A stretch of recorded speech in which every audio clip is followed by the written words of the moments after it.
Yeah, good night. This is the Cutting Edge on RFM.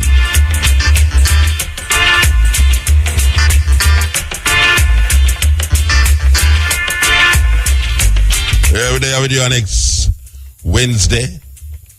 This is the Wednesday before the eve of the day of the emancipation.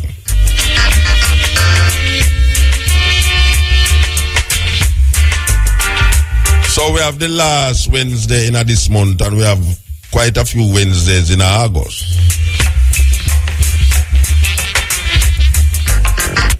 And we're going to spend all of them Wednesday there until the end of August to celebrate Marcus Garvey.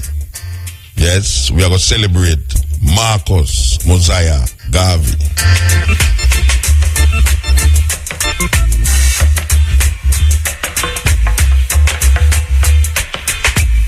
100 years of the UNIA.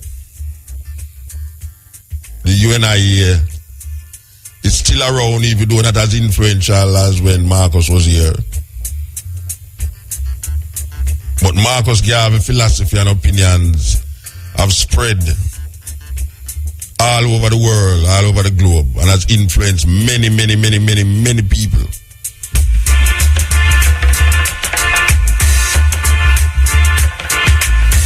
So from this Wednesday until the end of August, we want to just highlight Marcus Garvey, yes, as we think we can. And we're going to do some things that we have done before and do some things that you never hear we do before. You understand? It's all about Marcus Garvey.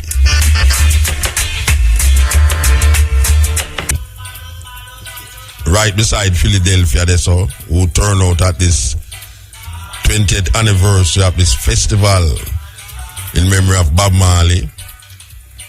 Yes, we give thanks for being invited there. So was Acting and Third World.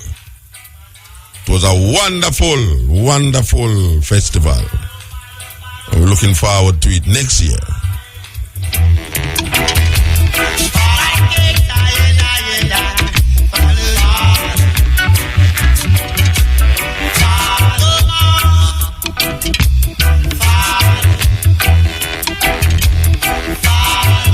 Why so much festival around the place that is unbelievable, man. There's so much festivals, I don't know, but the festival them enough. Right back till September, a peer festival all over the place.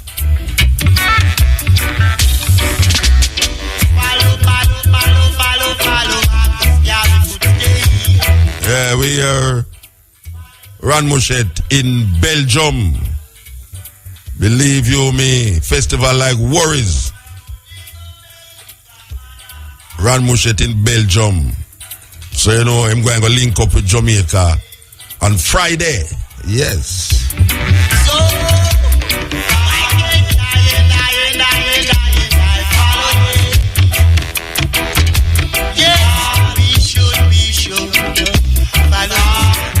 You know, so we will be performing on Reggae on the River this Sunday. Well, I remember the name of the place. I wonder if Brian can call me, but a 6 hours drive from San Francisco. It's a 6 hours drive from San Francisco. I don't remember the name of the place, but Reggae on the River, gone back at original venue. Enough artists, when I say enough artists, I mean, you name it. So we will be journeying to Reggae on the River this weekend, yeah. And no festival, believe you me.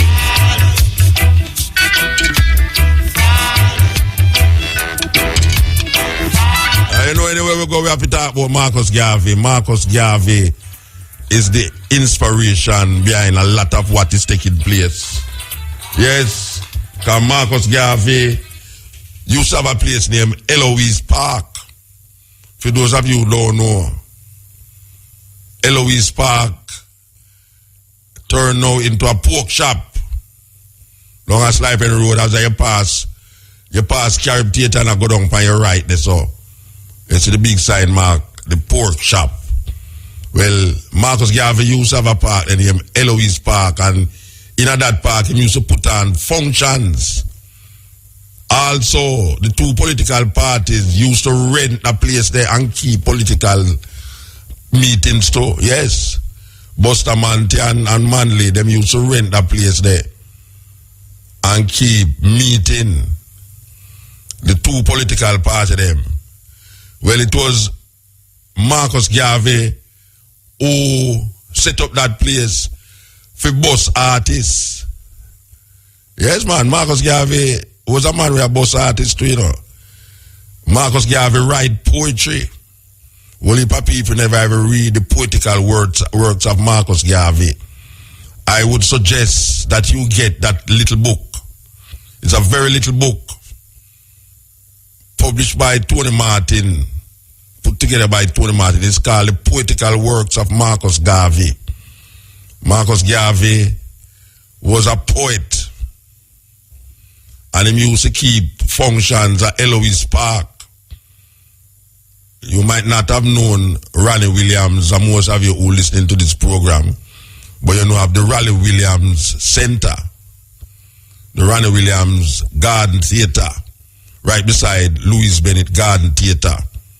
Well, Raleigh Williams was what we call a duo with Miss Lou and Mars Ran, a very famous program that used to come on JBC. Everybody in Jamaica know about that program then at them days there. Mars Lou and Ran, them used to act it in a Carib Theatre. Now called Cineplex, Carib Cineplex. Well, Ronnie Williams getting break from Marcus Garvey. Yes. So from them time there, even without the philosophy, Marcus Garvey used to appreciative of the entertainment side of African people. And Marcus Garvey set up the first political party in Jamaica. Marcus Garvey political party was the forerunner for all of these political parties, and a lot of the things that Marcus Garvey had in his manifesto never come to pass until most of a whole heap of them never ever come to pass yet, but a whole heap of them was in this time, years after Marcus Garvey passed away. But the artists in Jamaica, especially those of us who is Rastafari and who recognize Emperor Haile Selassie I, very influenced by Marcus Garvey, and a lot of the African leaders who find themselves in America was also influenced by Marcus Garvey.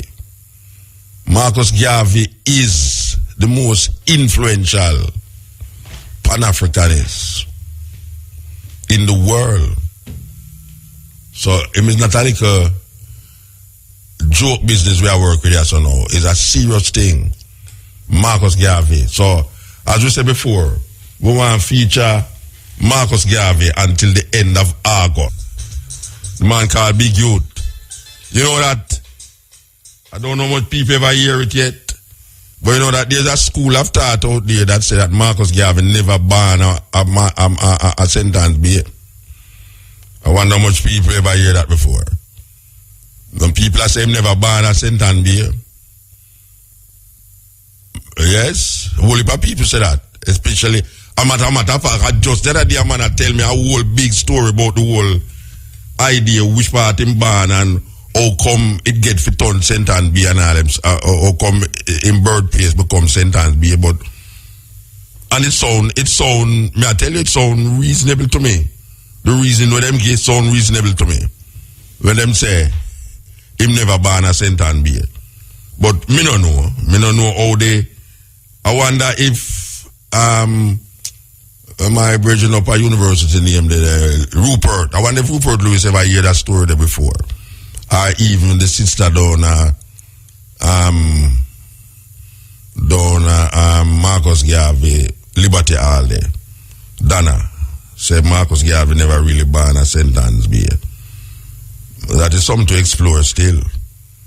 But we know that Marcus Garvey went to New York in Harlem and galvanized black people to the point where the biggest organization ever. In the history of any black organization was formed and set up and run and was executing its duty. It's a serious thing. Marcus Garvey, very important figure in the 21st century.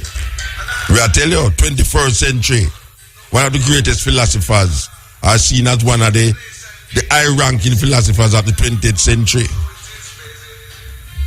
Philosophy is still relevant up to this day.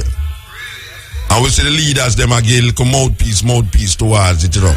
Because them don't want to recognize this idea of race first and Africa for Africans, those at home and those abroad. And some scary word them there, you know. For present day leadership in Jamaica especially. And some scary words that when you say Africa for Africans, those at home and those abroad, and when you say race first, whenever I say racism, you know, we say race. So don't mix up the thing. Some people feel so when you talk about race, you talk about racism. Marcus Garvey talk about race first, and he have a concept around that. And Marcus Garvey say Africa for Africans, those at home and those abroad. Whole heap of people don't want to hear them kind of talk in a them time, yeah. Because it could have upset some apple cat. And then when the cat upset, you see the rotten apple them start to show themselves. Marcus Garvey, we have to recognize and appreciate the depth of which Marcus Garvey went to draw out the consciousness of black people all over the world and give it some sense of pride and dignity. That where it seem like we lose all of that pride and dignity and gone back instead of forward. We make American imperialism overshadow it. And now we take unto itself the slave master cultural definitions and understanding of self. So we're going to repeat again Steve Biko words. Steve Biko say, the greatest weapon in the hands of the oppressor is the mind of the oppressed. The greatest weapon in the hands of the oppressor is the mind of the oppressed. And some people feel say them no slave because them not no chain, and them feel say slavery is just a matter of shackles and chain. The greatest slavery you have is when a man can make you do things and make you believe that you actually do it on your own initiatives. That is the greatest slavery. Terrible slavery that. When you actually do things without forcing you to do it. And you start to accept and believe, say, what you are doing is what you intended and wanted to do. And then go far again and start to defend what you do in the name of yourself. And you start to have some kind of explanation around it that is based off of what they gave us, whosoever they is. So a man use definitions that is not his and characterizations that is not his, and then him define himself in those things and then come out with a person that is zombie. Is a zombie. I go and play a fella tune about zombie. I go and play a fella tune. I go look for fella tune and find play it. I go to play the whole light even though it long. Zombie. Most of we are move like zombies and we don't know, so we zombie. A zombie don't know, same as a zombie, you know. That's serious thing. A zombie just a move accordingly. You tell him to go right, him go right. You tell him to go left, him go left. And that is where we call now sufficient unto itself. to make black people feel comfortable in themselves. Black skin, white mask. That is where we're going, like a roast bread fruit. And that is where most of our leaders are like. Roast bread fruit. Black outside, but when you peel it off the skin, them white. Them don't have nothing to do with Africa. More than use it as a kind of exotica or exotic place where you just talk about it.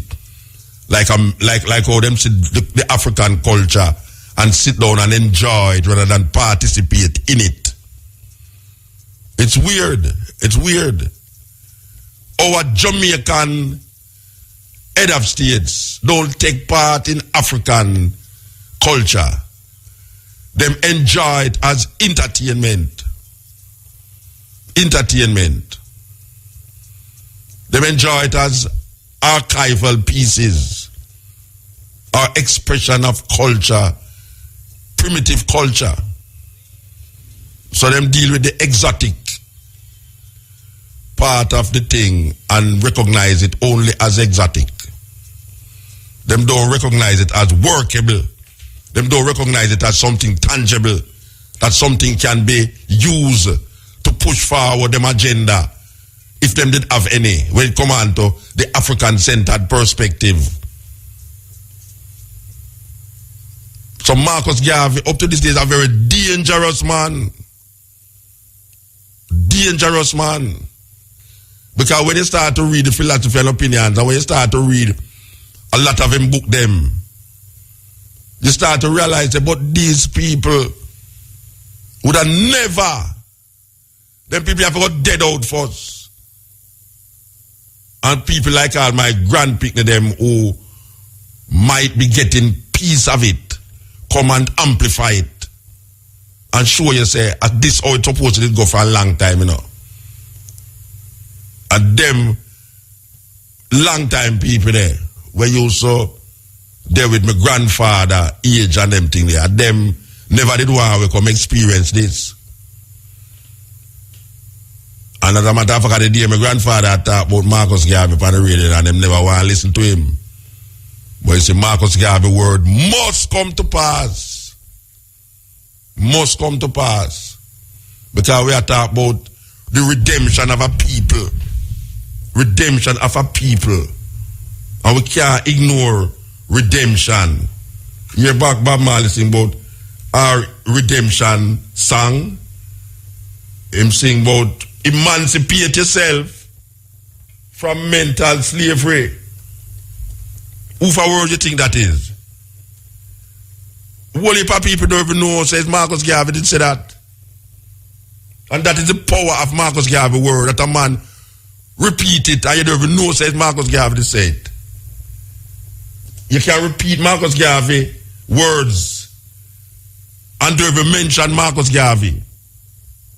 And then sometimes it look like the person who repeated, them was the one who originated. But one of the greatest songs Bob Marley make, redemption song. The key word in that song, the key word is emancipate yourself from mental slavery. Marcus Garvey said that years before. Years before.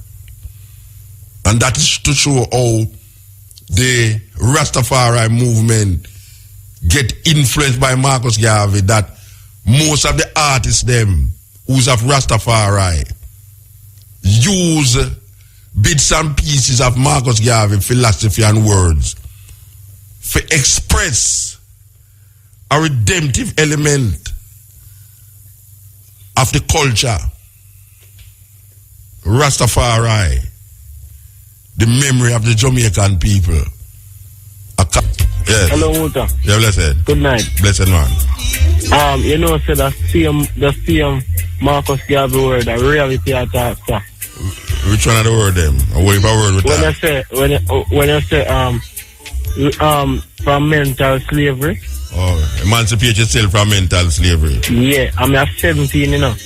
And them thing there. to unite black people, and that I gonna make Jamaica unite, and we now gonna get that. Yeah. So you understand? A youth like you know have to go regurgitate them reasoning, their consciousness. That ones like your age recognize how important it is, you know. Alright, you understand me? Yeah. And at that, them a back down, you know, them a back it down, you know. Yeah. Them a hold down, you know. Yeah. Then I want to talk about Marcus Garvey, you know, because Marcus Garvey was a brilliant man, so them a hold on that. Well, you're not bad now if them not talk about it. You have to talk about it. Yeah, me have to preach about it. Yeah, man, you have to talk about it and keep saying the same thing all the while, too. Nobody try find something different if you don't know nothing else. So they try to know one thing, you just keep saying it. Yeah, man, and that me keep saying on, because a long time I want to call you and talk to you about. Yeah. You know, the credit thing, go. Yeah, true. Yeah, them have a pan a credit thing. Who everybody? See them credit God as him say that. Yes, this is the cutting edge, and we're calling it the Marcus Garvey edition, part 1. We have enough parts next month. The first August is recognized as Emancipation Day. Now, historically, it was when the signing of this proclamation about freeing or making slavery null and void. On the 6th of August, 1962, was Independence Day. This was when officially the government, the Queen Elizabeth gave over her colonial country to our newly found friends, colonial friends, black skin friend them. We want to know when independence I got done. We want to know when we are going to get to emancipation. Now, we want to celebrate Emancipation Day because we know of our ancestors struggle to move themselves from one stage to the next level. We who find ourselves in this part of the world, you know, in this time, yeah, have to move it again to the next level. And if you go in most Jamaican places and ask them about independence, them say, we're not independent, we're dependent. How did Jamaicans come to that conclusion by themselves without organizing such a thing as no independence for Jamaica, but dependency for Jamaicans? And the government don't recognize that Jamaican people in at this time, yeah. Even though we are celebrate because we love to party, because it look like it's a party really has stopped certain things from take place. Yet still we see them want to curtail certain things. Where if them start to curtail it, you know, I want them, you know, if them start to curtail certain things because of monetary constraint and IMF thinking, it's going to be terrible. If there's such a, them have a word named terrible. Hey, Brian? No, them have no word named terrible. Them, well, that's why I'm going to use it, because them don't have no word name, so it's got terrible. If them keep restraining Jamaican people from drown them sorrows in the music. Because, trust me, them people look like them want the thing turn upside down by the click of a switch, or just the click of something else. You know? Yes.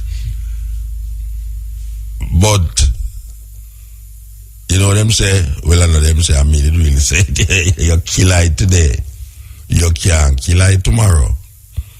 Today, you laugh. Tomorrow, your sorrow. And that's how it there.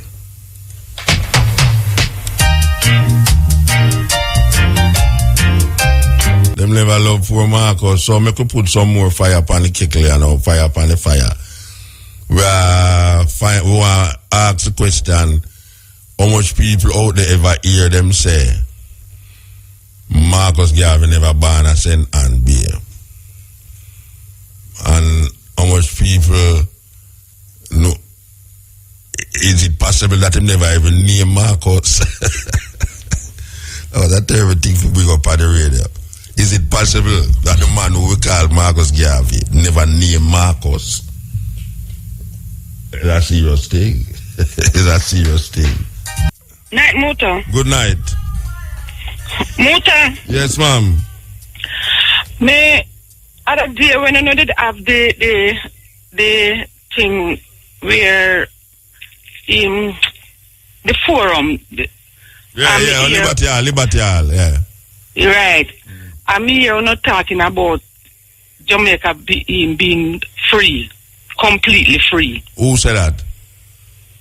Yeah, man. Somebody night who said that? Who said Jamaica completely free? One of the person them inside there say them want Jamaica to be completely free. Them want it to be, it is completely free. Which one you say? So them want it to be completely free because them said Jamaica is not free. Okay, all right, yes. I'm here one of the minister again after that come on the radio. Minister of what? Government minister? Eh? Government minister. Government minister, yeah, okay. government minister. All right. I think I one of the opposition one. Right. Come on the radio and I say the country, he want the country to be free. Mm. Because them have to answer to so much people, them have to answer to IMF and all them type of something. So what me saying the country Jamaica not ready for that yet. You not ready for what? Free? Jamaica not ready for freedom. If we still rule by the Queen in Muta. Who say we rule by the Queen? Hold on. If it's say we not rule by the Queen, but if no, me not say we not rule by the Queen. I say who say we rule by the Queen? Are we the Queen not own Jamaica? No. The Queen not own Jamaica. No, sir, the Queen not own Jamaica. England not own Jamaica? No, sir. You really believe that England own Jamaica? Yeah, I believe that England own Jamaica. Okay. Why you say that? Why you say that? Me not see where you think that English person can come here and say St. Anne's a film one because he's English, British? Yeah, but everything we still have to answer to the Queen, and if we even no, man, you have everything. You have to answer to the Queen. You don't have to answer to the Queen everything. When them go to the IMF, they never answer to the Queen. Them go to the IMF and never answer to the Queen. They never talk to the Queen to go to IMF. When them arrest, when them charge Vibes Cartel for murder, them never go to the Queen. Yeah, but if him want, him can still appeal. And the Queen would have appealed to. Well, no matter who him appeal to, me just I tell you, say when him did go to jail, them never go to the Queen for lock him up. And me know say no British people can come down here and tell me say St. Anne or my yard upon for them land. Them can't say it, but I don't know if it make any sense. So I don't know. Well, it's a broad statement. It's a broad statement. We come say, "Are the Queen own Jamaica?" You know, it's a broad statement that. It's not even a statement where one could even say make any is valid in at this time, yeah. We know the symbolism of the Queen in at this time, where we are trying to get off our shoulder. The symbolism, but the Queen is symbolic to a colonial past, so we are trying to get rid of. But the Queen don't own Jamaica. The Queen can't come tell the Prime Minister say he's not the Prime Minister. I want somebody else to be the Prime Minister. The Prime Minister elect the Governor General, or the members elect the Governor General, you know, and then them work it out. But the Queen can't come tell Jamaica and say, "Uno vote for this party, we don't want a party there. Run with colony." The Queen can't do that. So it's a broad statement. So it's not the Queen country then? No, the Queen don't own this country. The Queen don't own Jamaica. The Queen not own Jamaica. So what them saying them want to be fully free of? Them want to free of. the IMF idea, the concepts where a Jamaica have to go to solve the problem from IMF and World Bank, and economically develop a system of our own that can really sustain and maintain that we don't have to go to these big multinational corporations who don't have our interests at heart and take for them own. And then but we must before create the IMF, me keep on here. Them I said them want Jamaica to be free and then Jamaica and free from the Queen and free from the from England. We want Jamaica to be the freedom. What we are talking about is that we must not have a representative of Jamaica a representative of the Queen representing our colonial past. Where the First Lady is not the Prime Minister, but is the Governor General wife. We want to move that off our back. That we don't have to go to the court and swear to the Queen and our successors. And when Parliament start, you don't have to talk about the Queen. Right, that is what I'm saying. So we want to get rid of that. We want to get rid of that and be a republic. You understand? With a republic. But I was still glad if the Queen did own. You're not glad with Jamaica. Why you say that? Tell me. Oh, you mean then if so much Jamaicans out there living in slavery. And for the injustice and corruption in the country. You feel if the Queen did a rule, would that it better off? 100%. Okay. So if 100%. Because if you have a choice between if you have a choice between governing yourself and the Queen governing you, you'd have prefer the Queen govern you. Muta, if we fully free. No, hold on, man. Wait, me ask you a question. No. Listen to me and say carefully. If you had a choice, who are calling me on the phone now, if you had a choice of governing yourself or allowing the Queen to govern you, which one would you prefer? I want to govern myself. Okay, all right. Because of myself, I more than know myself. Okay.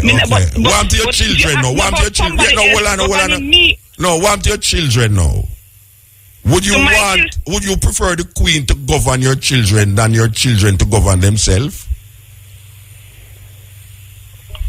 That are themselves. Then the whole of we not themselves. No, the whole of we not self. The whole of we are self, you can't separate yourself from the self. If we are talking about self, you see, you are talking about individual self. No, me are talking about individual self plus the children as a self. And you are saying, no, you rather prefer the Queen govern Jamaica than we. And you think say you can govern Jamaica. You feel say the Queen should have governed Jamaica because if you not talk about me. No, then no, you wait. I mean, they want to pick them. You pick them can come up to govern Jamaica, you know. Your children them can be the next governance that govern Jamaica. So where you say now, say you not think your children them could have been governed Jamaica? That are my children them. Then your children them not have my children them too. Govern Jamaica, no. We're not business about with them. I don't know. We are talking about where you and your children can. Yeah, but me can't talk about me and my people them. Why not? Me and my children them now govern Jamaica. Okay, so you not govern yourself. No, right? No, me a prisoner right now. Oh, you're a prisoner. Okay, we are all prisoners, victims of the system, don't it? Me are more victim than you. So, we are going to move the shackle now. We are going to move it. That's why I say me would mind if the Queen really did in charge. So if the Queen did in charge, you wouldn't be a victim. Me feel say the country all that free from. No, me not talk about no country. No, you me attack. You say you're a slave. So me ask you. Slave. All right, so you're a slave. So if the Queen did a rule you wouldn't be a slave.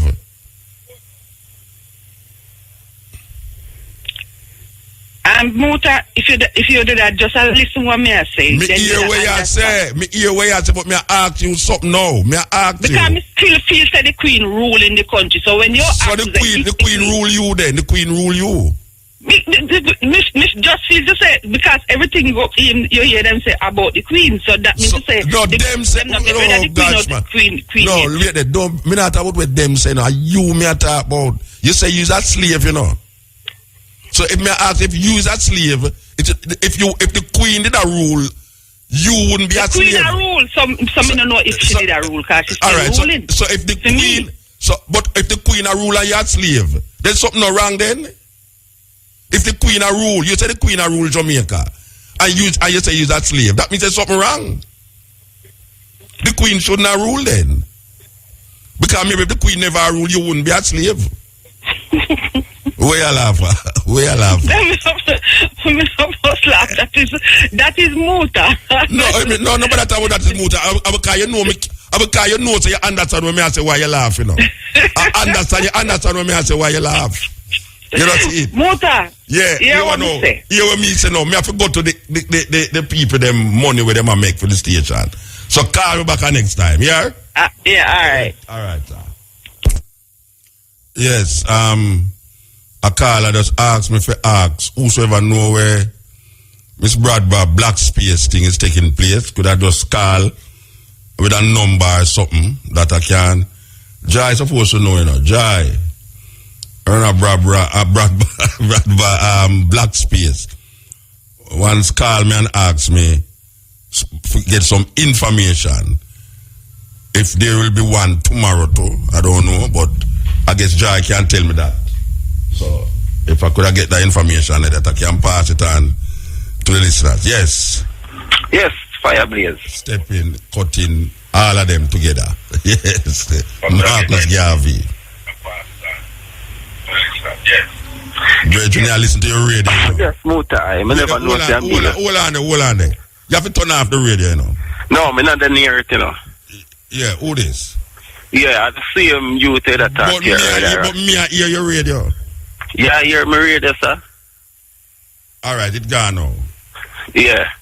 So what me I say, about the idea where you come up with, I know, I say, Garvey, if anyone know of it, you know, say, information. And the idea with me come up with, alright. Well, the information. I mean, come up with it, yeah. The information where you have been circulated now. But maybe Marcus Garvey never born in that sense. Yeah. So I would have rebut that with saying, Garvey himself would have said, boy, some people have a stretch of imagination, but he would say that one time in reference to some professor, and say some professor, you know, white or black, what not them be, you know, them have a stretch of imagination because them would have discovered some of the pharaohs in Africa and say, boy, the pharaoh them look brown skin like, but it is not African. So Garvey, that say, imagine a brown wait, hold on. Where's the Garvey would I say? Are you a say it or you that say Garvey would I say? Me I tell you what Garvey said. Okay.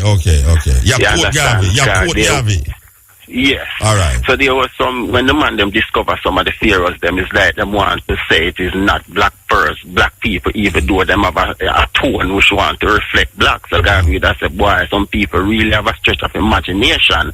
So know, so them discover some man with brown to black. And I'm going to say, boy, the man them even though reflecting black character is not black. So imagine some man in Africa who is brown to black but could be nothing except African. So me I say, boy, whether or not Garvey, as them say now, is from Jamaica or whatsoever. It is critical to research and know that. Hold on, brethren. You go too fast, man. Who did say Garvey never born in Jamaica?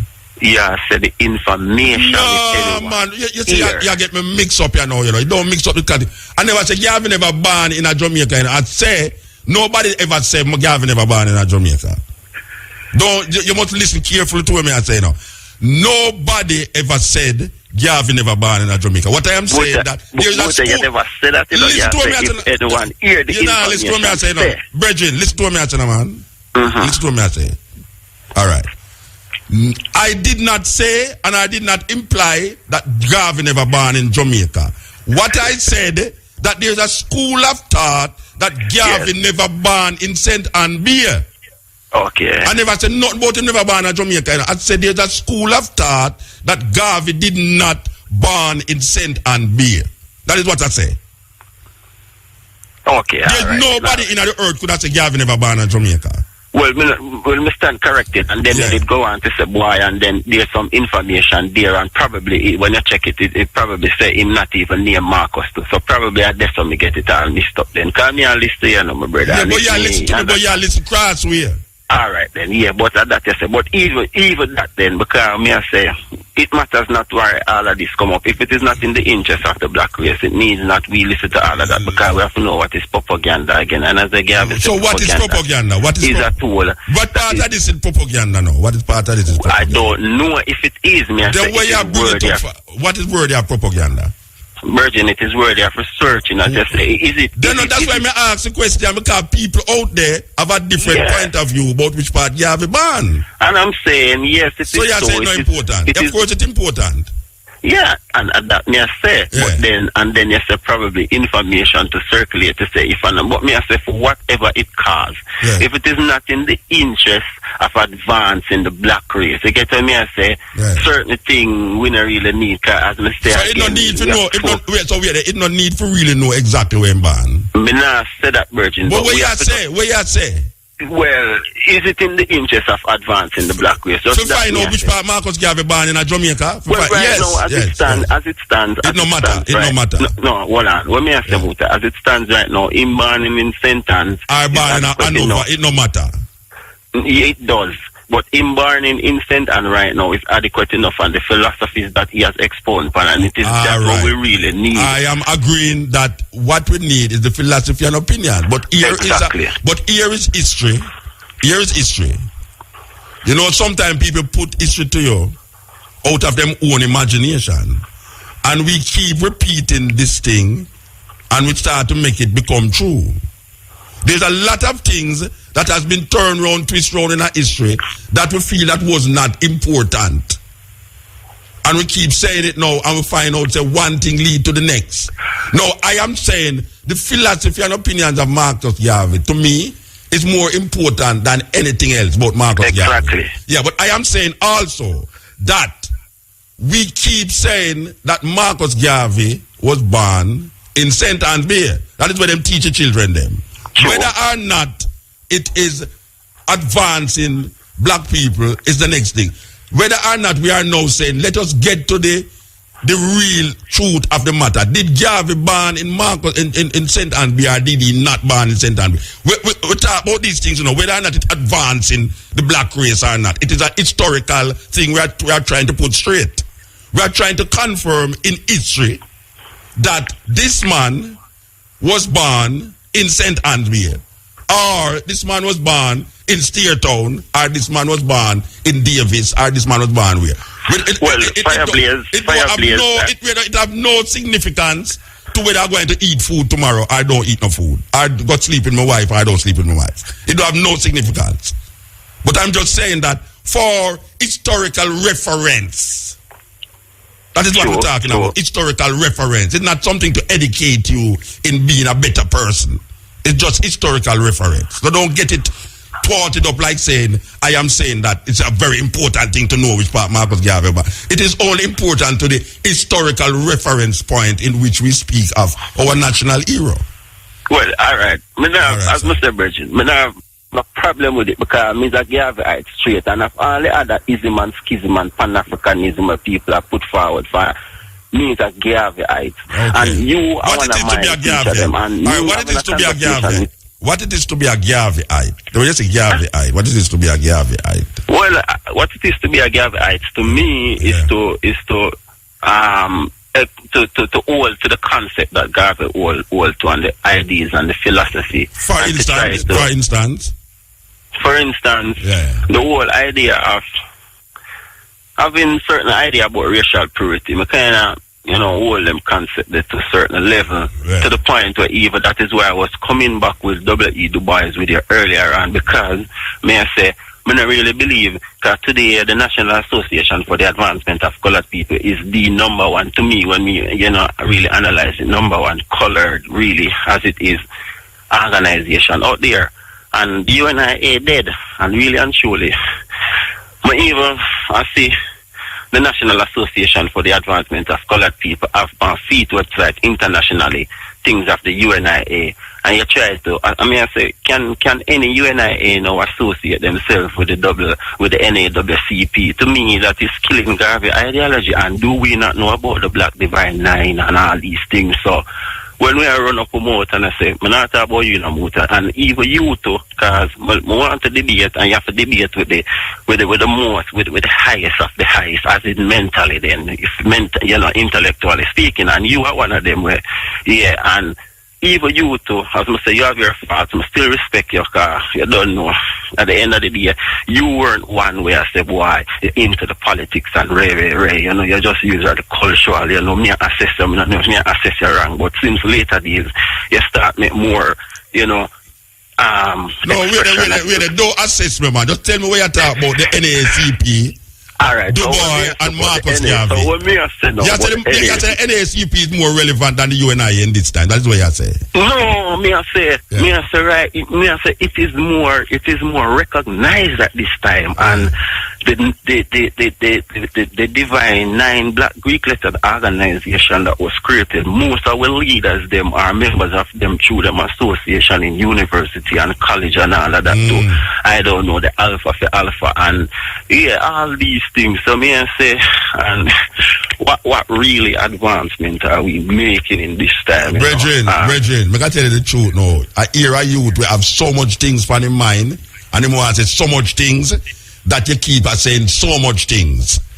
You can't say so much things in a little space of time where they are so. See, we did talk about Dubois and Marcus Garvey, and you say, yes. And you say that what I'm getting from you is that Dubois is very relevant in this time because of the NAACP. So I'm trying to figure out how you are connecting now Marcus Garvey and Dubois in terms of relevance. That is what I'm trying to do. I am saying to you that we don't have much time for you to do it because we're going to go to some advertisement, but I'll give you a little chance to talk more. All right, but what I'm saying to you, W.E. Du Bois. Oh, I am saying W.E. Du Bois has killed the whole ideology of African movements. You understand? Him kill it. Yes. Okay. And today, yes. And today, and today the National Association for the Advancement of Colored People is more upfront than a UNIA. The UNIA seems to be dead. In fact, yes. Marcus Garvey gave us an African dream. Martin Luther King gave us an American dream. Yes. So the whole Martin Luther King American dream coupled with the National Association for the Advancement and even miscegenated like a Barack Obama is culminating and killing Garvey philosophy. So, and Garvey had criticism against Selassie too about joining the League of Nations and aligning himself with the tribe of Solomon more than the tribe of Sheba. As a Garvey said, himself, Garvey don't worship the God of Solomon because Solomon is a Jew. So me I say, really and truly, it's black people, and as you even say, we're even more enslaved now than we really think we are. Not how we say we're free, but we're not really free. So me I wonder where we are go still. But me I listen along and me I watch the thing and hope so the Garvey fire keep burn because the ancestors' spirit is around. Yeah, well, that's what we are trying to do. We are trying to wake up the Garvey spirit many times over and over. Give thanks, brethren. The biggest party. Yes, Cotton Edge, yes. Muta. Blessed man. Greetings, Rasta Black. Yes, sir. Hello? Yeah, man, may I listen? A virgin in Falmouth named Steve, you know him quite well, and you have Sly Slick and Wicked is, he got a stroke, and he asked me, he can't talk to What name? Steve. He have the sound system called Sly Slick and Wicked. Okay. Yeah, he got a stroke, and he asked me to give you a ding to invite you to Trelawney Homecoming at Rock Wharf, round a rock, Saturday night. This Saturday? Yes. No, me can't there. Me not go there. All right. I'm sure he's listening, but through his speech impediment is like... me understand. So where am I keep? At Rock Wharf, around my Kiribati. What him keeping? Is Trelawney Homecoming networking. Okay. A networking thing. So what him going to feature? What him featuring at that function? I guess is all the Trelawneyans coming home for the holidays. Okay. And they all meeting there at Rock Wharf. They place the big sign to Karibatic. Yeah, so how am I going to work that out now, like him have a speech impediment, you know? Well, him talk a little, but it's hard to understand him much. But you have to, listen carefully. And, so him usually anything where him can't write nothing. Yeah, man, and him text to one thing. So, okay, but text. Yeah. Okay. I went there and visited him and things, but and he really wish. As a matter of fact, while he was in hospital or at home in Orlando, he listened to you and listened to what Ron called himself, Buta. Ruta. Yeah. Ruta, yeah. Yeah, he listened to both of you while he's in Orlando. Stepping raise of time. True. Yeah. So he come home now and he asked me to do that for him. But yeah, I was listening to you talking to the... do something else. All right. Yeah, I was listening to you talking to the lady about Jamaica owned by the Queen. Yeah. When they found a little piece of gold in Jamaica, the now deceased Governor General Howard Cook. He wobbled to England to give the Queen the first piece. It's alleged. Yeah. So it seems like everything in Jamaica you have to give the Queen the first piece. You're not have to give everything. And them do that, but you don't have to do it. Yeah, but you and I don't have to do it. We may talk about, we not about them. Them are true. We don't know we and them are going to work it out. You remember Jamaica, Montego Valley was named the Queen of Spain Valley. Yeah, well, them now the Queen's Highway, man. You know, I have a motor. I don't know if you remember this event, but one time you were walking with a bungle of something on your head, and the police was driving right beside you, follow you all the way home and asking you what you have on your head. And you know what you had on your head, but you were walking straight home. And you walk home, put down your thing on your head, and then pick up your calabash and drink some water. And you didn't answer, you didn't say a word to the police. And then years later, I saw you on stage. And when you come off, he said to you, he didn't know that you were an intelligent person. He thought you were a madman. Yeah, me look mad. And he said, and you tell him, so if you did answer him at the time, you'd have locked him up. But you pretend. And he couldn't believe about it. He's retired now, and he brought me up down a month ago and tell me, but all of this. Tell you the story. The story, you remember it? I remember the story, but boy, the amount of them story that we have in my backyard. When we start write my memoirs. We have to go. You must say, anyhow, you'd answer it. You'd have to arrest you, because I know so you're intelligent. But at the time, he said, no, man, I'm mad. Yeah. Some of them still say it, though. Some of them still say it. Yes, man, me too. They say about me too. All right, so give thanks. Here, Bridget. So tell me something, how the politics are working out. Because we still look like the man them are gear up for run next election, you know. How it go? Well, I decided I'm going to pay for all candidate nomination fee. I'm planning a togetherness now so we can go on the same page, because it don't make sense anymore. It makes sense we come up strong. And all the sector, like people who come into the politics thing now, like as Rastafari, who talk, like the PPP. You say the PPP, you know, and you. I mean, well, when you can't work a coalition thing and work it out, it's stronger force. How that go? Tell me. We have to work it out. We have to go strong. And because they're agent of the state. Who is an agent of the state? Sent there to No, who you say is an agent of the state? The ones who come in and fight and say they own this star because they're Marcus Garvey. And because, as a Rastaman, you know, you gravitate to the star first because you... No, hold on. Who you saying is agent of the state? Well, because the PPP me that talk about, you know, with Miguel. May I say, there's any way one can come together and do a thing, and that may I ask. But I know that's what you're asking. So you say Miguel is an agent of the state? I think so, because so that means you not come together with him. I just want to find out. That means you not come together with him then. Well, as you know, No, I'm just answer me, no, man. You don't have to go around as me, no. Me no know. Me ask you something. okay. Since he's an agent of the state, you know, go come together with him. Well, you can't. I don't think an agent of the state and a that means you now go come together with him. That way I say, you know, have to explain the whole of the thing. It just means you now go come together with him because he's an agent of the state. That me want to find out. Okay, so you're going to go and run the thing on your own level then. Not on my own level, on the level of the people where they don't have to be encountered with people who are like, one day they're revolutionists and the next day they're agents of the state. All right, sir. All right. We have to move here now. Rasta love. Yeah, give thanks. This is the cutting edge on IRFM. We're there with you. We can give you a little tips at this tune at this moment in time. Culture. The time is 12 o'clock, midnight in Jamaica. Brothers and sisters, this is Charlie. Join us with respect for our national anthem. Let us stand and defend this one. Peace and love. Thank you. Eternal Father, bless our land. Guide us with thy mighty hand.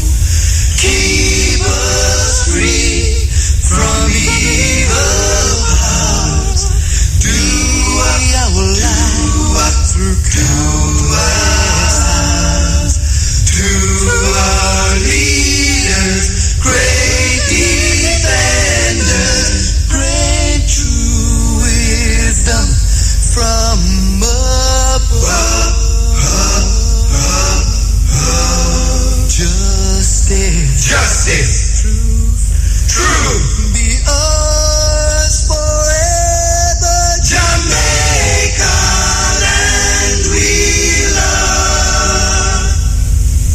Jamaica, Jamaica, Jamaica, land we love.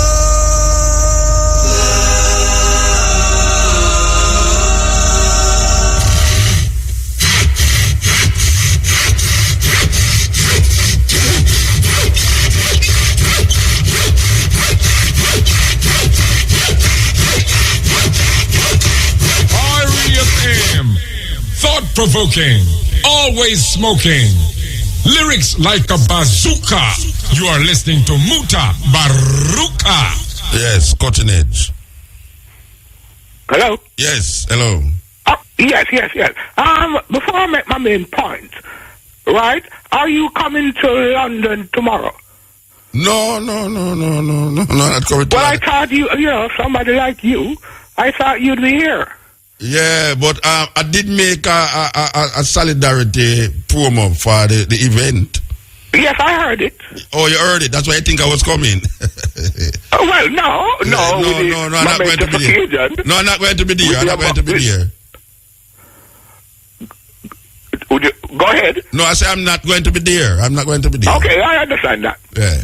But Right, I am now- highlighting it here. I'm highlighting the event here. Okay. Yeah. Okay. Now I heard that all black people is African. All right. You heard that? Yes, sir. You believe that? Well, I am not. You're not an African. No, sir. I'm a Jamaican, sir. Okay. You're living in England. Yes, sir. Okay. So tell me, why are you not an African? I'll explain that to you in a minute. Yeah, man. Explain it to me. Don't take a minute, though. Don't take a minute. But explain it to me. Why you're not an African? I will.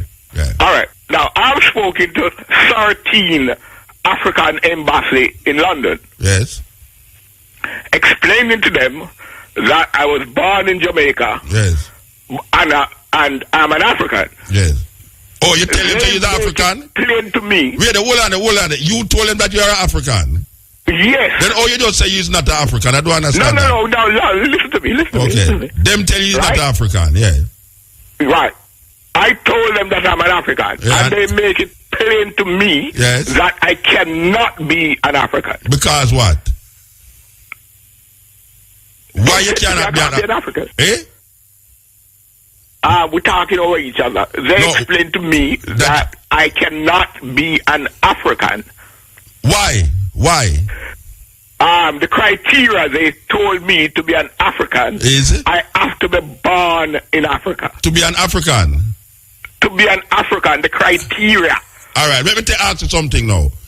You say you went to how much embassies, African embassies? No, I didn't. I call.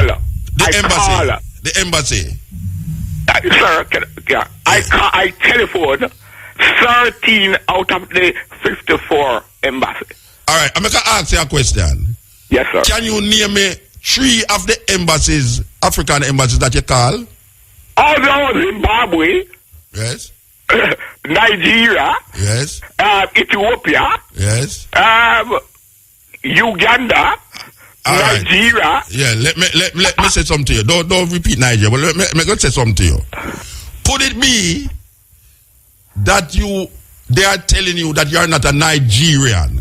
No, but sir, Yes. I do understand English, you know. Oh, you understand English? I'm asking Yes, you. sir. All right. I told them Yes. that I am an African born in Jamaica. And them say you cannot be an African. Can I finish, sir? Yeah, but you said that told already. me- Yeah, that you're not an African because you never born in Africa. That's what they told Well, me. let me tell you something. Let me tell you something now. Mugabe, you just mentioned Zimbabwe, right? Yes. All right, let me tell you something. I am not listening to phone call now. I am talking about standing in front of Mugabe. Mugabe says that we here are Africans. All right. Next thing. Mandela, who is from South Africa, says, and his wife says that we are Africans domiciled on this farmer slave plantation island. Haile Selassie, who was the head of the Ethiopian government, says that we are Africans. So I don't know who at the embassy, who was the head of the Ethiopian government, says that we are Africans. So I don't know who at the embassy is telling. It is all right. So no, because they told you, the embassy. Wait, no, because the embassy told you that you are not an African. No, you now declare that you are not an African. No, I already know that before. Then why you go to them and say he's African? You want to ignite something while you went there and say them he's African? No, because I heard that we are all Africans. So make I ask you a question. Make I ask you a Hey, best. Mutabaruka, do you want to speak, sir? Yes, I want to speak. God, you go ahead. So somebody have to born in Africa to be an African. That is what the embassy No, told me not what them tell you. Me not what you say. But I'm speaking to the representative Boss. embassy them. But I have spoke to many presidents in Africa, and them tell me say we are African. I have never spoken to an African president, ambassador, and them tell me that me not African. Never. Muta. So me, I have a different experience. Right? But I'm not talking about your experience with ambassadors and my experience with president. I am talking about you now. Yes, sir. Someone have to born in Africa to be an African. Muta, that is what the embassy told me. Oh God, me ask you, Bridget, and you me ask, man. You don't understand, Bridget. Listen, let me repeat one more time. I am a Jamaican. Yeah, but me ask you a question. Asking me? I'm asking you if someone have to born in Africa to be an African. Yes. So if you know, so wait, hold on. You have to born in Africa to be African, right? Yes. All right. So anybody who born in Africa is African. Listen, Mutabaruka, I don't know what type of game you're trying to play. No, right? I am trying to ascertain from you if you are stupid or you just want to listen to stupid. Hey, Mutabaruka, don't be rude. No, I'm just asking you. If you're going to be stupid. But you are being stupid. Yeah? You are being stupid. I'm asking you. Mutabaruka. Everyone who... Listen, man. All right. You see, I can't take the pipe water in a Britain, you know. I can't take the pipe water in a Britain. Anyway. All right. So... as he mentioned about this march, and I should be at that march, on the 1st of next month, which is a little more from this, there will be a big march on Downing Street by people of African mind and African people of African mind and African consciousness. They will be marching for reparation in England on Downing Street. Now, this is the kind of conversation that still continue in the minds of these slaves. I don't know about him experience, you know. And you say every country where him call, all the country that him call, I have been there. And I have never heard a minister of government say, you people is not Africans. Maybe I hear some little African brother in England say that. Can make no doubt about it. You have African, what say we are not African. We are not slave. So if we are slave, we are what kind of slave? Are we European slaves, or French slaves, or African slaves? This man is telling me what them say. And I ask about, I don't want to hear what them say. I want to hear what you say. You say you is not an African. And I ask you now, so tell me something. You have to born in Africa to be African. You might tell me about what them say. Please don't come here and tell me about what them say. I want to hear what you say.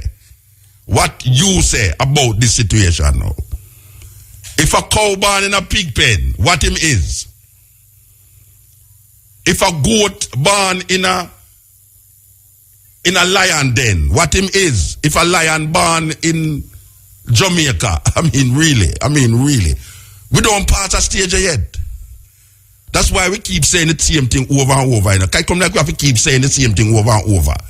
There is no disparity, there is no opposition between being an African and a Jamaican. Why we can't get that in our head? Why we cannot get that in the head? Don't mix up the thing. If you say he's an African and he's a Jamaican, it's no problem. You don't have to be a Jamaican to be an African. And it's not every African is Jamaican. But it so happens that the majority of Jamaicans are Africans. You are a Jamaican by nationality. By nationality, you are a Jamaican. Anybody can be a Jamaican. No, when we talk about whether him say black or where you want to call it Negro, where I say African, racially, not, we're not talking about racism now. We are talking about racially. We are African people. You are not identified in the world. You are not identified by your nationality unless you show your passport at an immigration authority, or you are held on the road for some activity that is deemed unlawful in a foreign country, and then they look on your passport and see that you are a national of such and such a country. I am a Jamaican national. There is no contradiction in that. We have to understand that. That is what them use against we. We prefer to identify ourselves by our nationality. That can change overnight. You can change your nationality overnight. You know what people want? You know what people would prefer to be an American national right now than a Jamaican national? You don't have to born in America to be an American. As a matter of fact, they make it so much weird that there's a little island on the west coast of, and I can't tell a little island either, you know. There's an island on the west coast of America that is called Hawaii. Hawaii, if you are born in Hawaii of American parents, one or one more than one, you are considered an American. This is a country that is not connected. The people, the Hawaiians, is not connected. The indigenous people from Hawaii is not connected nowhere to the mainland of what them call mainland of America. It's a different cultural expression, totally. But if you're born there, you're an American. You are protected by the American government. You have an American passport. No. The problem we have as, I don't even know if we call it a Rasta, is that the same time you are saying you're not African. Is the same time you're going to tell me, say, you have people down here who are Chinese when never born in China? How the hell a man born in a Jamaica and you call him Chinese and him never born in China? That don't make no sense. You never born in Africa, so you're not African. Then how the man who born here so is a Chinese? Him never born in China. Where you get that idea from? That him is a Chinese. It's not an idea. You look upon him and you see it. He's connected to a land that is not the land where he was born, but it has an ancestral connection, a heritage that connect him in Asia. It's only black people reason on that level there, you know. I never meet up on no other set of people where reason upon them stupidity there. And him really believes him make sense. That him never born in Africa. So him can't be African. And furthermore, him call 13 different embassies. And none of them not tell him say I'm African. Because him don't fit the criteria to be an African. What the hell is the criteria to be an African? You have to born in Africa. What kind of foolishness is that? You have to born in Africa to be an African? I don't understand these things. I don't understand how black people still there so. Who is allowing us to keep being there? Who put a full stop, or whatever they call period, at that point in history, where black people come out now and I say, me not African. It's only black people in the world say that. You'll never look on a Chinese man and him say man no Chinese. Because me no tell you say I'm Jamaican, him tell you say I'm a Chinese too. And you look on him and you say I'm a Chinese because him can't hide him Chinese heritage. And him not deny that. Our man who don't born a China become a Chinese in Jamaica. You know to say the thing don't make no sense. Our man who never go to India yet become an Indian. And him never go to India yet. All him life him there Jamaica and you call him Indian. Only separate Indian from Jamaican when it come on to Indian. No, Rasta. It's painful. Trust me. It's painful, man. Our man in Jamaica is an Indian. And him born in Jamaica. Because most of the time when you talk about Indian in Jamaica, you know, say the Jamaican, you know. You use the Jamaican only when you're dealing with the people them who come from Africa. You know, say that. The only time Jamaican is invoked in the minds of the people them is when it's black. But as far as Indian in Jamaica is concerned, there's no invoking of Jamaican. The Indian man shop. The Indian boy at school.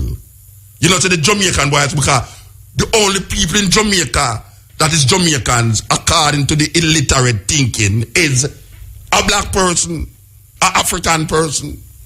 But the same black person who identify the Indian as Indian and not Jamaican, and as Chinese but not Jamaican.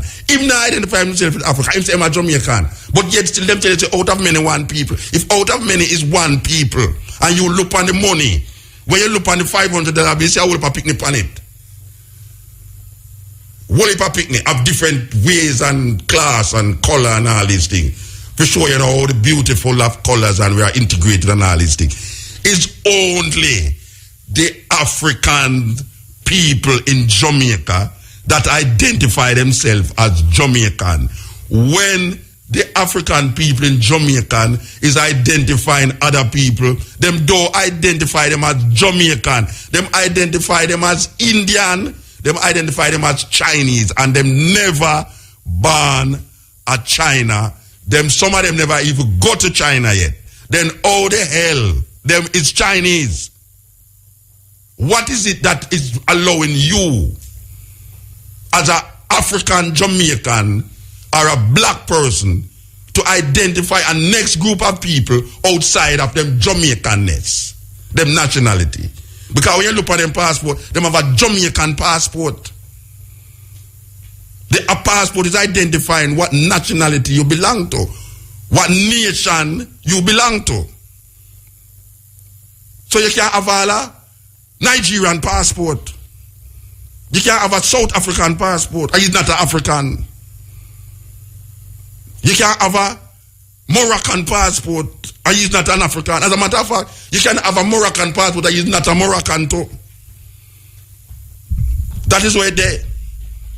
You can't have a Senegalese passport, and he's not a Senegalese.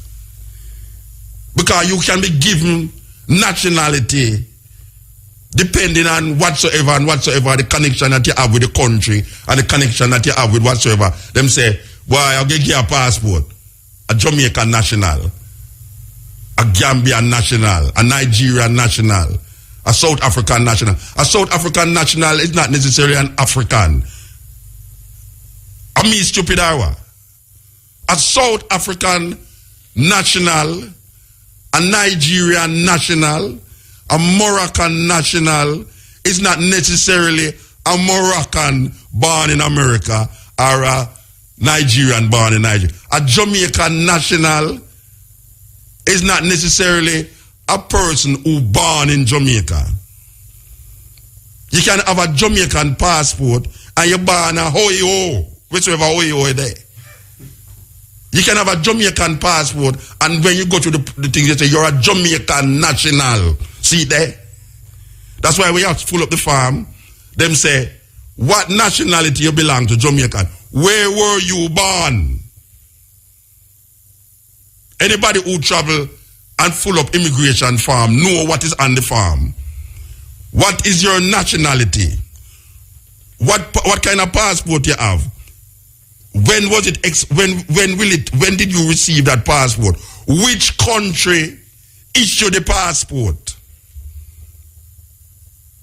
That is what is on the forms. Which country issued the passport? Have you any more citizenship other than the one that you've put on the form? This is a question that is on the form. So we're not talking about. We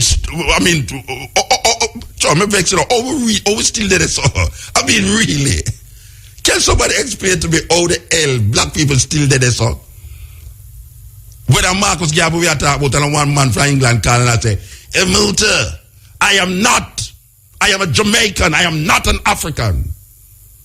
Why are you not an African? Well, I called 13 different embassies.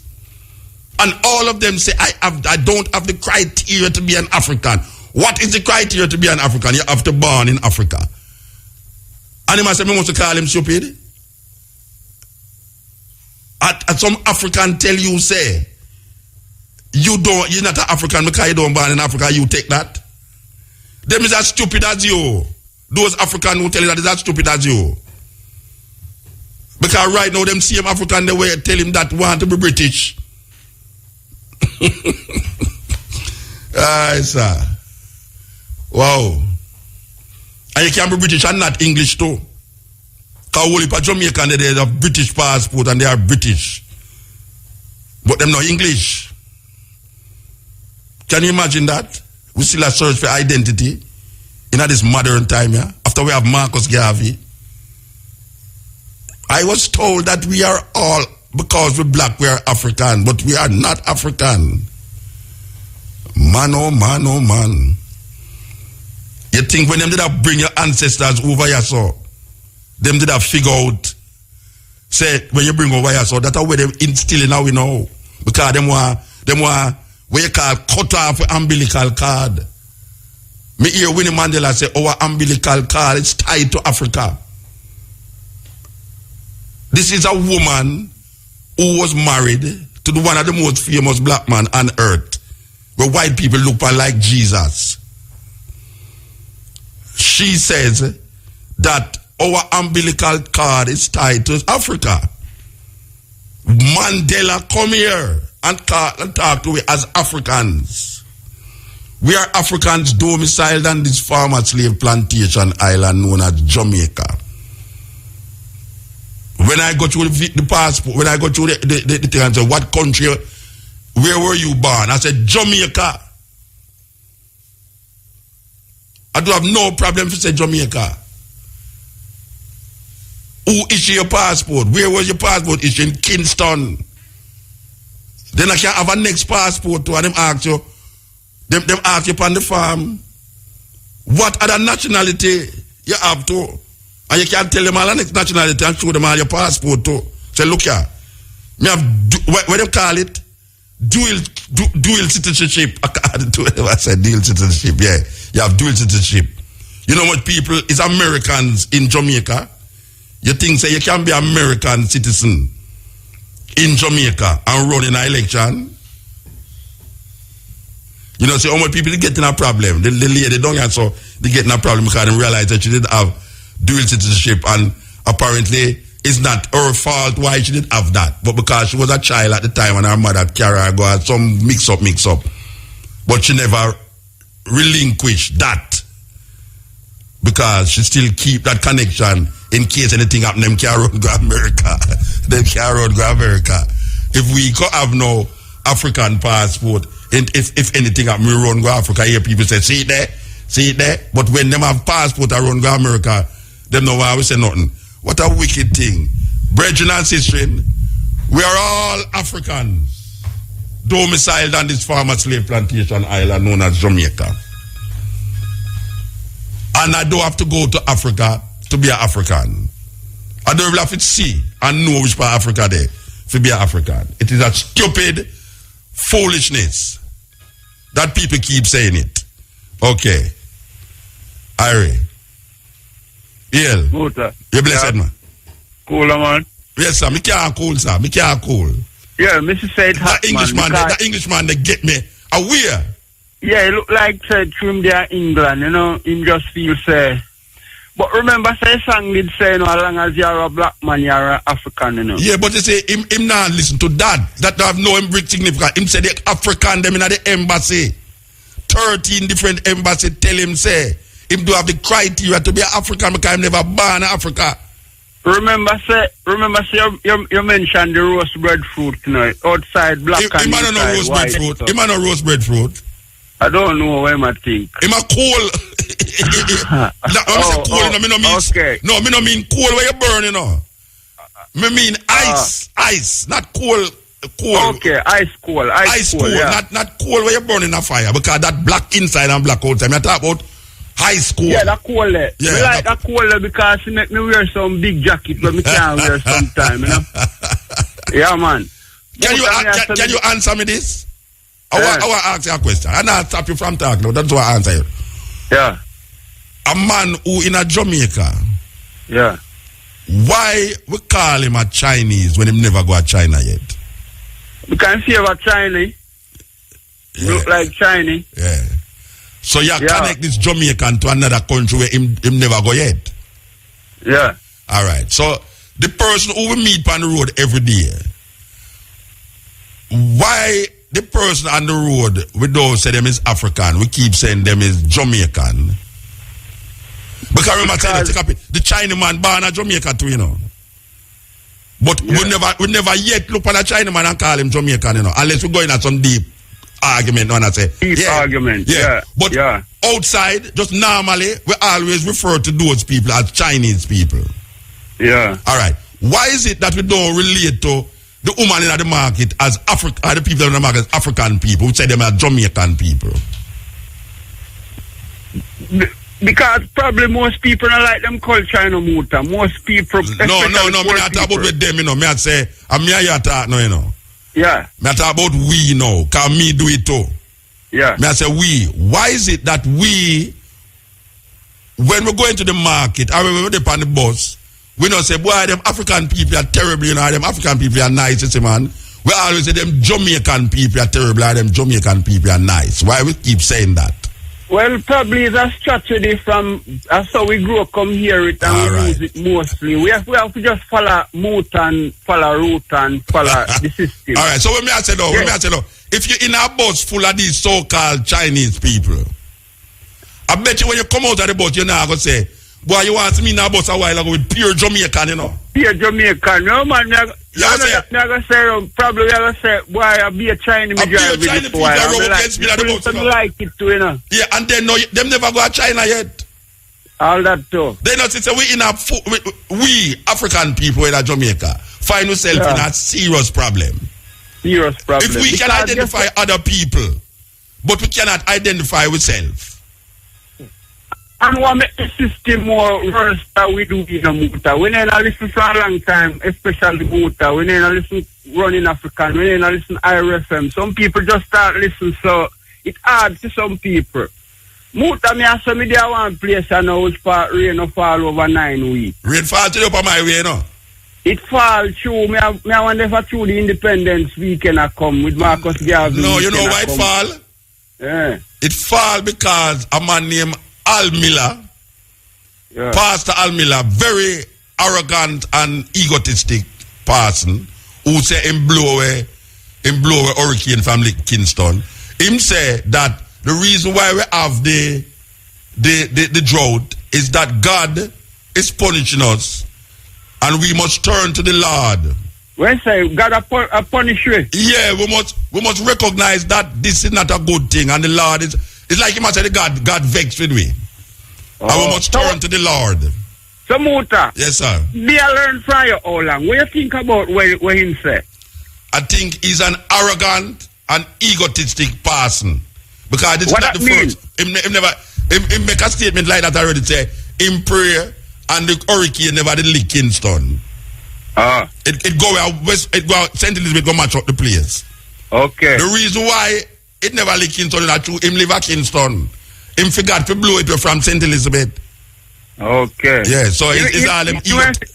You never make it come then, man. Not only that, him should make the police them catch him when they deliver the doodles to the court to the American embassy. Okay, and that pastor them. Me always turn off the TV when me see them, man. No, me turn it up. Me not turn it off. Me turn it up when me see them. But me not tell no lie. Me not watch them, man. They still. Yeah, me not watch them, but me I watch my TV. Anyway, we have to move, Reggie. We have to move. All right, give thanks. Yeah. Smooth Off Dream Weekend features. Yes, Papa. My granddad said, Papa Jesus, take me case. And my granddad said, Papa Jesus, take me case. No, Rasta. This thing are deep. Believe you me, this thing are deep, man. I don't know if it's, I don't know, something, I go through my whole thinking, and I process everything in my head, and me I say, but this is not real. That in this time, yeah, I have to keep going over it, you know, because I have to keep going over it. That come here, a man just on all them radio to, you know, I don't even know where we are talking about, you know. My question is, all right, you see, we ask some questions. People say Marcus Garvey. We move from the Marcus Garvey thing, but it's still Marcus Garvey thing we know. Because Marcus Garvey say, Africa for Africans, those at home and those abroad. When say, those at home and those abroad, you never talk about the African them on the continent who did it right now and come over in England and said those abroad. No, he might talk about the ones them who come over here and become slaves. And that Marcus Garvey talk about, and we have to find back ourselves as African people. And Marcus Garvey said that, you know. Now when me use my little wizzy and my intelligence, and me put Marcus Garvey aside, me I say, but wait, I don't remember no time in my life. Me grew up in a Ray town. My mother move, go Tex Lane in front of George's. Then she move again, go Alman Town. Then she move again, go Woodford Park. I will move again, go in a Woodford Park. And then she will end up in a Central Village. And then now me separate from my mother. And me I say, I do have no recollection in my head, in my mind. Every shop that I used to go to when I was a child was owned by a so-called Chinaman. When my mother said go buy some bread, she said go to the Chinaman shop. When me there Love Street with my grandmother and she want a cigarette, she sent me up a Dickie shop. Dickie the Chinaman who have the sound system. Everybody who at Jonestown know this Dickie. I think him dead now, but she used to send me, she said, go up at the Chinaman, go buy a pack of cigarette. And when she sent me at the bar, she said, go in at the Chinaman bar, go buy a flask of brandy.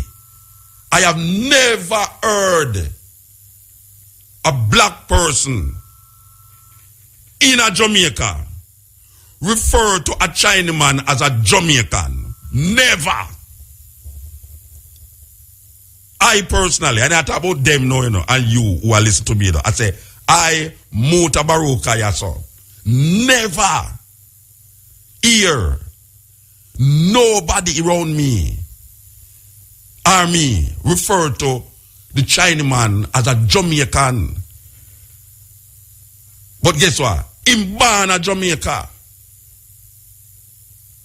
Him parents, him grandparents, and did come during the time when them have indentured laborers from India and China, and them come on here so and open laundry and supermarket and whatsoever after, and then you have the Syrian and the Jew come as merchant, where sell cloth and all them something there.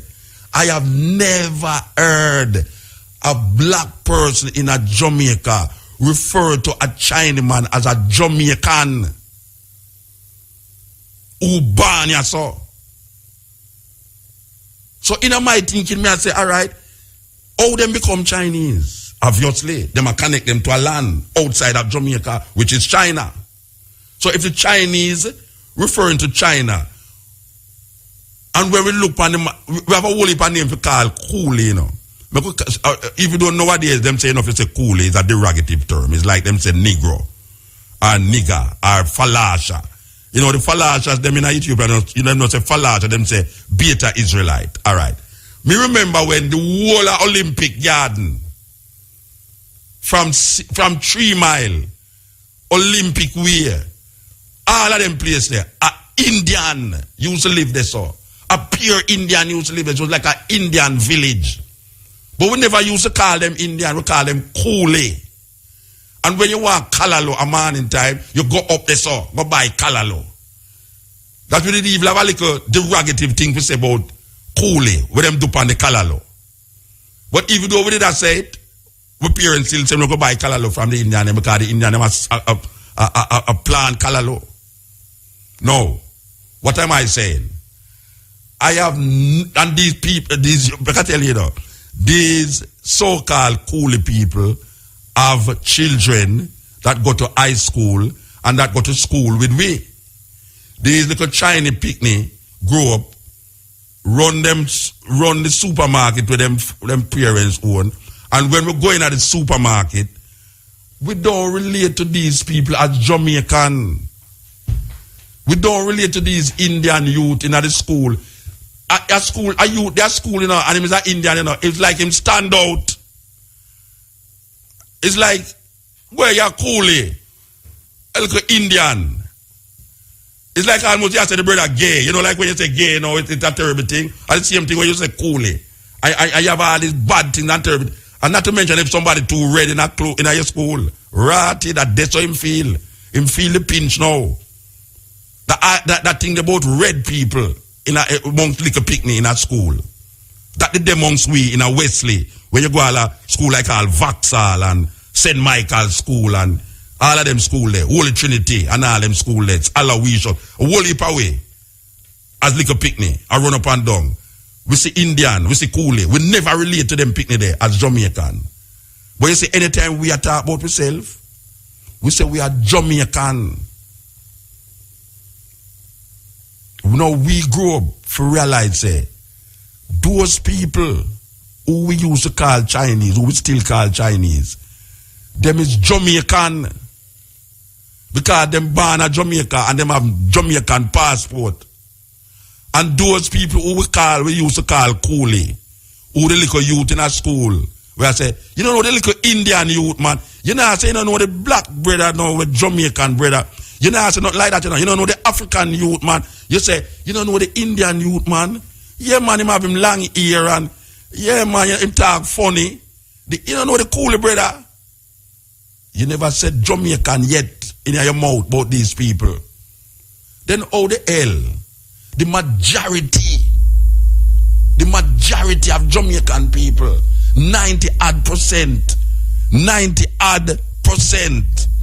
of Jamaican people, them ancestry is from Africa. The majority of way, if we trace our ancestors, we trace it to a thing named slavery. And the slave them come from Africa. The Chinese never come here as slave. The Indian never come here as slave. The African people them come here and become slave in these plantation islands. But we, the majority, them not only take away, them take away brain, man. Them take away brain from we. That the only thing we can identify with in history we are talking about, you know. Whether you're a Bible person, 6,000 years of Bible, according to the Bible, 6,000 years old, or whether you is a anthropologist will go back millions of years, black people in Jamaica cannot identify with nothing in history. Nothing. Because them is Jamaican only. Them know nothing else. And if you're a Jamaican, the only thing you can want to know about is Duns River, rafting on the Rio Grande, and most Jamaican don't know that, or Tivoli Garden. Are the only thing black people in Jamaica know about. How much youth I get shot down there, so. And I'm a frack over there, so. Bling bling over here, so. When we have a Mercedes Benz, we write Mercedes Benz on it. Big, bowl. And put on a blue light underneath the car and in the car make it look like Oros. Black people do these things. Our colored people do these things. But guess what? We have no connection. No connection with history. We don't see ourselves in history. We can't place ourselves in our history. Nothing. Our history start when we land on these little islands. Can you imagine that? Can you imagine that a people who was the first people upon earth who gave the world civilization, who gave the world all manner of artistic expression, who gave the world life. Can you imagine these people still in this 21st century cannot recognize that they have a history other than the history of slavery that bind us to this little farmer slave plantation island here? Can you imagine that the majority of people in Jamaica call themselves Jamaican, full stop, and refuse to connect with all the fighting and the struggling that our ancestors got through over 500 years, and then before that, in all of these struggles that we got through, we still can't recognize that there's more to our history than slavery. And it is slavery that perpetuates this idea, this indelible idea in black people in a Jamaica. I mean, I don't know where it's but we are talking about Jamaica right now. At Jamaica we are talking about. Pardon me, anybody else who are listening to the world. But it's Jamaica we are talking about right now. Can you imagine that 90% of the people in a Jamaica is totally disconnected from anything outside of slavery, because it is slavery that is shaping our reality. It's slavery that is shaping our thinking, whether religiously, politically, economically, socially, or culturally. It is slavery that is defining us in this time. And when we wake up out tight, or someone wake up out tight and say, slave, you are no slave, you are an African. You're a king, an African empress and emperor. You're a king. You say, no. Which king? Me not African. Me a Jamaican. Yeah. Me I tell you, back to the studio, we say me that play alone. Oh, somebody on the phone. All right. Yes, connect me. Blessed. Greetings, Uncle Muta. Sorry if we keep you so long, Bridget, but boy, no problem, sir, no problem. Calling from London, right, he's an African, calling from London still, you know. You take part of the march tomorrow, I mean, Sunday the march. Yeah, I'm part of the organization of it still. Many organizations, you know, that are involved in it. It's my organization, so. Your organization is one of them? Yes, indeed. Alright, so tell me exactly how the build up to it are going, you know, because I know that there's anticipation for it in England. Very much. You know what I mean? Because really and truly, it's a national thing, but it's an international thing too. So we the London people that come from Birmingham and Manchester and all them kind of things, just like it got around. You know what I mean? So that is good, and people are feel it. You know, people are feel it. And yeah, so we give thanks for that. So when we couldn't reach up there, but we send my voice up there, you know. Yeah, we did hear the advert. That Jamaican brother call and tell me say hear my voice. Yeah, man, you know. But yeah, that we are call about still for give thanks for that and the energies.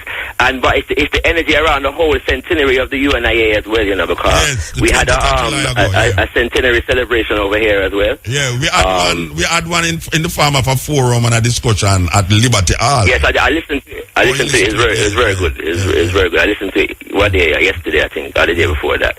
But the reason why I call still on Kamuta is I heard that last week, I listened last week, and you was asking about Marcus Garvey celebrations in the UK.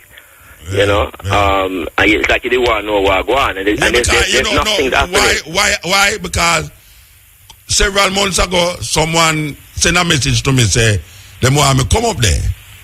So I say, work it out, you know, and I don't hear them get back to me, and it's my brethren too, and I don't hear him get back to me, so I don't know it's why him never get back to me. Yeah, you said it was just to go more. And that me did say, all right, I said to go somewhere. Yeah, he was involved in the centenary celebrations as well. It was 3 organizations that put it on. Okay, so I'm not involved in it again. Say again? Him not involved in it again.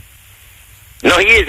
He's involved in enough different things, but I'm not. So I don't know what happened there. You know what I'm saying? But he should call me and tell me him no I'm do it again, man. Him should call me and tell me that, man. Him no know. We don't know what happened. We don't know what happened. But it's good though, because in England, what's important is that we have the current President General of the UNIA ACL coming to England. You know, this year as well. He's going to be here from the first. He's going to be at the march. What name? Say that again? What him name? Say again? What him Baba name? Sengo Baye. President General Sengo Baye. Okay, yes. Yeah, I hear that too. I hear that. I hear about that, yeah. Yeah, so he's going to be over here as well. So, you know what I mean? So that's going to be a very serious thing. And he's appointing a UK ambassador for the organization, for the UNIA as well. You know what I'm saying? So, but what it is as well, though, Uncle Muta, is that we do this every year, you know. So in England, we don't even call them on August no more, you know. We dash with the word August, because we don't deal with Augustus Caesar, you know. So we rename the month Messiah. You see me? So for us now over here, it's the month of Messiah. Okay. So from the 1st of August to the 31st of August, which is Messiah, we are dealing with. And there's enough different events. Say again? The month of Messiah. Most definitely. Okay. So that's what we did. And but that's been going on since 1998. Every year. I the first me hear that. Yeah, so let's say it's 1998, you know. We've been celebrating the month of Messiah, and so that's 31 days straight of the pure Marcus Garvey, UNIA vibrations, you know what I mean? So this year is no different. It's just that we have the President General that come over this year, you know what I'm saying, and nothing's are going. Okay, you know, so starting with the Friday, so even on Friday now, we're at the march, and then following the march, we have the Messiah opening ceremony, you know what I mean, to open up the whole of the month. You know, and then we have a number of different events throughout the month looking at the Marcus Garvey legacy, including on his birthday as well, which we call Messiah Day. You know? So nothing, you know what I mean? So but Tuesday, that is one know these things, you know what I mean? So, and we had a wonderful centenary celebration on the 20th as well, which, you know, we were on YouTube it and all them things so people can see it. All right, give thanks, you know I'm glad to hear that, and I just continue to struggle, you know, the Africa for Africans, those at home and those abroad. I want to tell you who means, you know, because we have a history as well, you know. Yeah. We have a history as well. Yeah, man. All right, so I'm a spoken word artist here named Shakara, part of a collective called The Best Kept Secret, yeah, and we opened for you. Oh, I know, wait no, man. I can't forget the Best Kept Secret. I can't forget that. Yes, sir. Yes, sir. So I want to give thanks to the eye, you know. I mean, come to and say, our wicked group, you know, Best Kept Secret. Oh, yeah, I know. But that was one of the most memorable shows, because you came to our show in 2009, and you did give me a big honor, you know what I mean? So just give thanks to the eye, you know, and the honor where you did give her, you know? Yeah, man. You know, on that day there. So, we don't have no more CD? Yeah, soon. In fact, you know what? When you know, I'm going to say you some things. Yeah, man, send me something. I'm going to spin them, man. Believe you me. Me remember, me can't forget that group, man. Me can't forget that group, man. All right. Well, I'm gonna get your email and email you, and I'm going for your address. Then I'm going to send you some things. All right, brother. From the eye, you know. Give thanks. Yes, sir. Yeah, that the best. Oh gosh, man, that poetry group there. Sweet. Okay, what we there now? All right, I'm going to say this. Blessed. Yeah, all right. We can take this then. I want to know that I'm feeding my... Instilled into the madness that we can reverse it. We don't know. It's like we're so... It's so deep in our psyche, you know. I mean, them really played power, you know, Rasta. Yeah, man, them played power. Trust me, whosoever them is. Them really played power. Not to mention all them people, those of them are it's a Christian people, and them, you can't tell them nothing about Africa, you know. You have most, I may put it down, you know, I may say most. You have most Christian in Jamaica. You can't bring nothing about Africa to them, you know. Because them, even though them are read the Bible, them still can't connect themselves to where going in the Bible. And them see the story in the Bible, even though them say it's real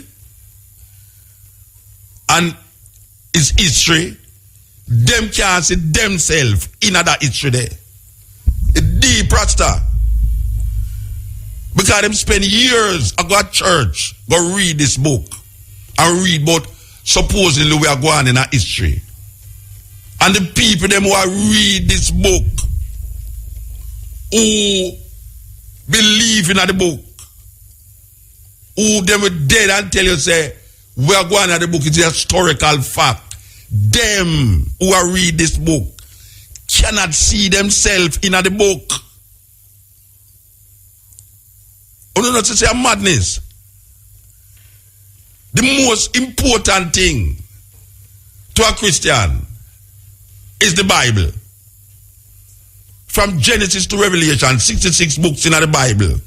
The most important thing to a Christian in a Jamaica. Pardon me again if I do talk about Jamaican. But then you can't put this in your country. Me no business where you want. What may I say? The most important thing to a Christian in a Jamaica is the Bible. In your country. Me no business where you want. What may I say? The most important thing to a Christian in a Jamaica is the Bible. The Bible is where them say them get them knowledge of God from. As a matter of fact, some say it's God write the Bible. God write the Bible, you know. And there's many things that are happening in the Bible. Enough things happen in the Bible. And them who are read it can't see themselves in it. So where your history there?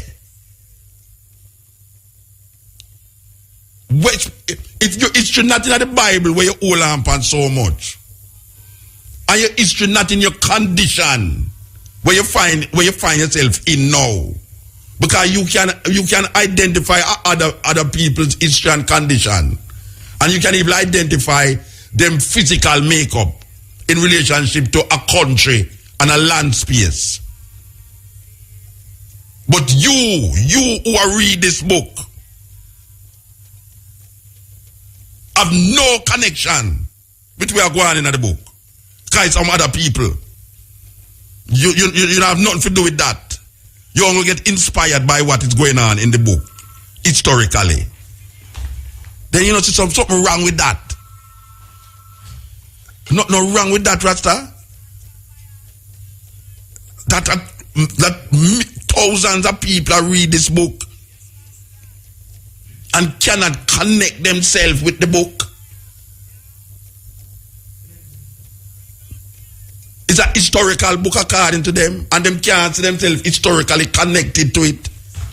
Then if we cannot connect ourselves to the most sacred of all the books that we perceive it to be, and we have no other connection with no history,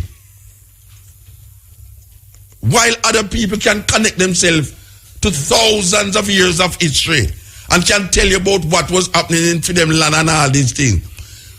Black people in a Jamaica can't tell you nothing about them history. And the only history that we were trained to speak about is that black people came here as slaves. That is as far as our history go. You notice something wrong with that? You notice something wrong with that, Rasta? That we, the majority of people in Jamaica, we can't go beyond slavery. Because every time we are talking about African history, you hear people talk, we were brought here as slaves.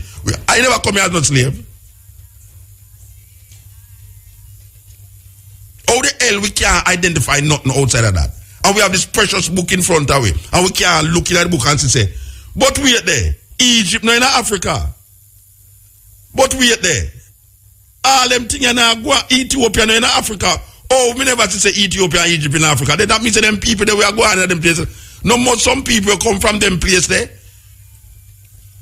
But even if we identify them people there now, because them people that we are going to identify now, because we're not going to say we in it, we're going to say them people there.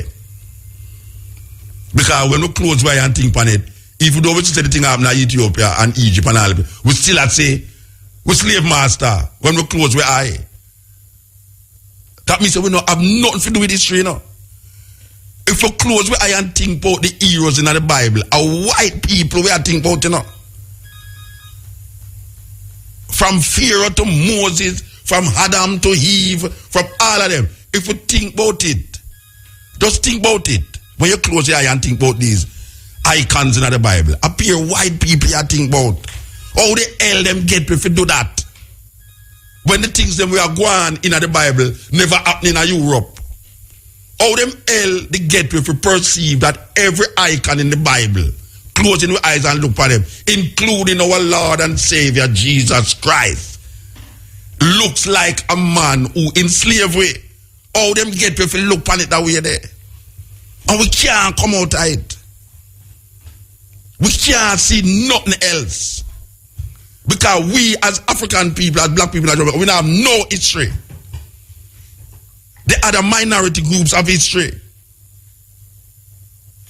The Chinese, them have a history. Them can trace thousands of years of history. And them can tell you about Buddha, them can tell you about Confucius and all these things. And the majority of Jamaican people who call themselves black people have no connection with nothing outside of Jamaica. How them get if you do that? How them get a guy to stand up in front of you and take out a book and tell you that the book was written by God himself or was inspired by God. And all of these things happening in this book. And you not in the book. You only draw so-called beliefs from the book. But you not see yourself in another book there. You can't identify your kind in the book. Because whenever you close your eyes and pray, and if you conjure up an image of whosoever in that book, it's not an image that look like you. Why we get this mad? Oh, get away there. Believe you me. Yes. Yeah. Blessed. Yes, blessed. Mutabaruka? Yes, ma'am. Where you going with the now, sir? Where you never listen? Oh, may I say Ethiopian sons and daughters, good morning. Okay, give thanks. Yeah, man, you talk about the Bible, don't No, me not talk about the Bible. Me not, no, you see, no, and the Bible, me just refer to something. Me never talk about the Bible. Me just say that black people in a, all right. You know, say it's about Mutabaruka. One time I see one virgin said to me, say, Angela, you know, say I am. Yeah, am. Yeah, okay. Him tell me I am. Him a what, mountain? You know. Okay. When you talk about the Bible, I say, you know, I go to Gadman, and I say, Gadman, you know, say this prayer, say, I am. I know, say, he's a shame. And you know what Gadman said to me, say, Gadman say, you is a shame. There is no argument about it. I used to, ever since the day that the prophet tell me, say, he's a shame. It just stain on me, you know. Okay. Yeah. So I said, the Bible show me certain things, and nobody on earth can show me, I mean, okay. I see myself in the Bible. So if you don't see yourself in the Bible, then, you know, I say... Who's doing? You meaning me attack? Yeah, because you say yourself as a app. Hold on. Watch out, listen to me now. It come like, what, me not clear what me I say? Nobody come like a quarrel up here, quarrel from night, you know, really get to the point. Quarrel now go solve the problem. Hold on. You talk about the Bible now, you know. Yeah, you never hear what me say? Me say, Jamaica. His Majesty is Ethiopia, don't it? His Majesty is Ethiopia, don't it? Yeah, listen to what me I say? Yes, sir. Yes. Yeah. Oh, okay. So what happened? No, I just say that because you say you keep saying that, I say, but me I say, me keep saying what? Identify yourself, because you identify as Ethiopia, you know. Them who never identify His Majesty as Ethiopian. Oh, okay. Wait, the meeting say His Majesty as Ethiopian? You never say yourself. You hear me mention anything? The Bible, I say, people are dealing with the Bible, but we're not dealing with the Bible clearly. What was I? What is that? Me I tell you, but sister, he's a man or a woman? I don't know who he is. But look here. He's a man or he's a woman. Because I can't identify your voice. You're crying for 10 o'clock, you know. Stop crying, man. What is the voice? Are you a female or a male? You're crying for you, ease yourself. No, I'm not quarreling. I'm talking with an high voice. I'm not quarreling. I'm talking with an high voice. But then from 10 o'clock, you're crying. You're not get to the fight. All right, hear what I am saying to you now. Which you totally miss what me I say. I'm saying that most Jamaican people who call themselves Jamaican, when them read the Bible, them cannot see themselves in it. And I'm talking about me, Mutabaruka. I'm talking about most Jamaican people. When them read the Bible, them cannot see themselves in it. Am I wrong? Am I right? Oh, the person gone. Them take my advice as quarreling. Them not like hear me a quarrel. Believe you me. Trust me. I don't depend on the verge of quarreling. Trust me. My voice is just high because I hear stupidity. I don't know if I get myself clear. I was not talking about me not seeing myself in the Bible or me not believing in the Bible. What I am saying has nothing to do with me. What I am saying has something to do with the majority of Jamaican people who cannot connect themselves with Africa. Oh, I listen being Ethiopian and not being Ethiopian come up in night. Sound like somebody they are fight. I like fight. Yes. Cutting edge. Yes. Muta. Yes, sir. Wait the man, Digo.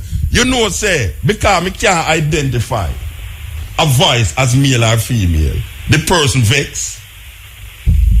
Sometimes you hear a voice from the radio, you don't know if it's a male or female, you know. And I try to figure out if it's them have to say, no, I'm a man, Rasta, I'm not a woman, I'm a woman, I'm not a man. But sometimes you listen to the voice and you can't make it out. So it's not like you're putting down the person. You're just saying that you can't identify The Voice. All right, yes, sir. Yes, Muta, yes.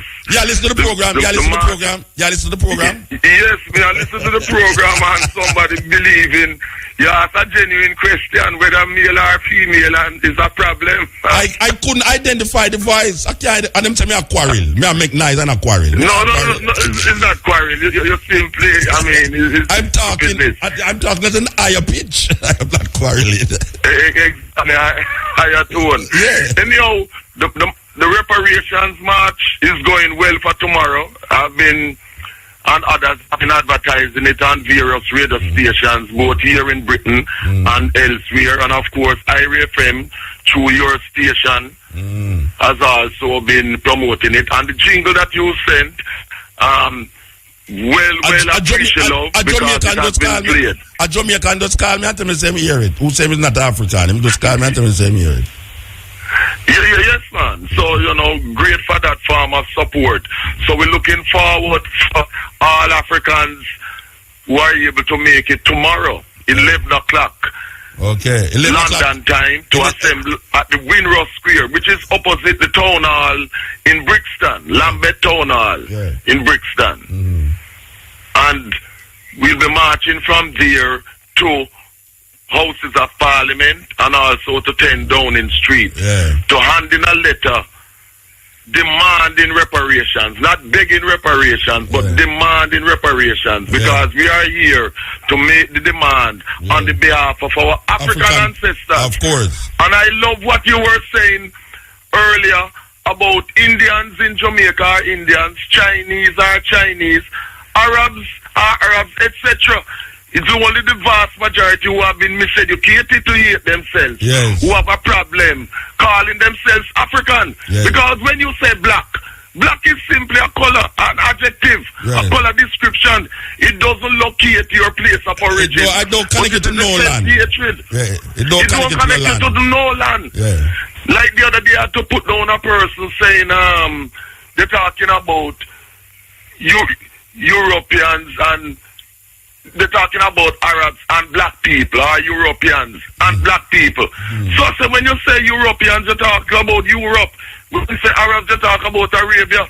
When you say black people, you don't come from anywhere. Africans we work with at this moment. Yes, it's strictly strictly Africans. And this is why you and I know we have people who say, me black, but me not African. You're a Jamaican. Are you Jamaican? Fooling anyone. But not only that, them say them is like Jamaican, but you're not African. You have to be born in Africa to be African. Which is so stupid because the Chinese and Indians and Arabs born in Jamaica and they still know that them are Chinese, Arab, that they are Arabs, Chinese, etc. And we know that because it was good you're talking about living at Texley and Raytown, Woodford Park, and it's always a Chinese shop. Me never refer to a Chinese shop that you're talking about. In a Georgetown there. Is that sound Ura used to play? No, Brian Street in the Dickies Dynamics. Yes. Yeah, man. My granny used to tell me go buy a cigarette. Yes. And she never said go to the Jamaican shop. No, she said go to the Chinaman shop. I went to say, which China shop? She said, Dickie. So you know which Chinese? Yeah, and when you go downtown, you remember Chinatown downtown from Barry Street, come right up to the big Chinatown, It was Chinatown, Yes. Yeah, all right. From Princess Street, all right. From West Street, go back to West Street. Go back to Orange Street. And from Barry Street, come up to where that street name? By all Princess Street. Yeah. That was Chinatown. It was Chinatown. Yes. And the Chinese used to have them place long there until them start to move up and give them picnic for control, and then the bigger one gone up open supermarket. Yes, but the Chinese presence is still there. Yeah. The Chinese presence is still there. Yeah, but when I say you never hear nobody say that Jamaican there. When you did hear anybody refer to a Chinese as a Jamaican? Never. It's only black people. You say Indian. Yeah. Or Coolie. Yes. You never hear nobody refer to the majority of Jamaicans as African. And up to this day now, we have a problem with saying we're African because we never born in Africa. You know, I'll never forget that in primary school, my father was a headmaster in Spanish Town. And I remember there was an Indian youth there in primary school with me at Friendship Government School, St. John's Road. And one day we were talking and so. And you know, the Indian youth, born in Jamaica like me, an African born in Jamaica, he said, listen, me better than Uno, you know. Me better than nigger, you know. Because Uno come here as slave. We Indian come here as indentured servant. This is primary school, you know. Yeah. I never forget that, you know. And you have African who born on the continent say, Uno not African because Uno was slave, Uno wasn't African. You have African on the continent after that. Say them are African and we are slave. Exactly, the miseducated one. Of Not course. realizing that in every race of people, you have people who have been enslaved. Right there on the continent itself, which shows you the stupidity of such people. Yeah, that's why you know. That's why it hurts when I hear a man call and I say him call 13 embassy. And all of them say him don't match the criteria of an African because I'm never born in Africa. What a madness. Of course, it's madness because your race is not determined by where you are born. Your race is a race, as Marcus Garvey said, and you said it earlier. Africa for the Africans, those at home and those abroad. So whether you're born on the continent or not, and we have the Peter Todd song, African, the same thing. And Malcolm X said that if kittens born in an oven, you don't call them biscuits because your race don't change. If a cat born upon a pillar, you don't call him caterpillar. No, you don't. But I want to give out a phone number for people who want more information about the march tomorrow. Yes. The number is 075 061 14780. That's 075 061 14780. This is a number for people wanting to participate in the African International Day of Action March for Reparations tomorrow.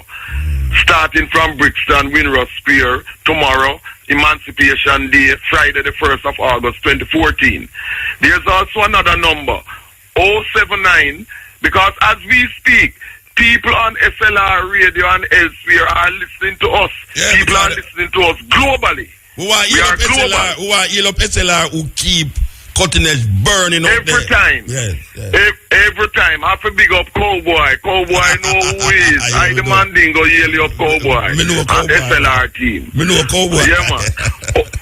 Yes. 079 04 63 2430.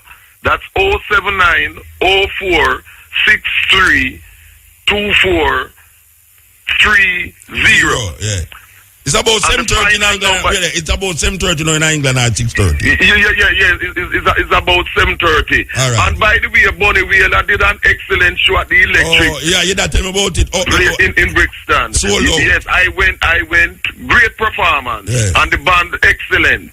No, you might not tell me if it's sold out or not because I said much sold out. Yes. It was a sellout. Okay. It was sold out. Cause him there Belgium this weekend at all.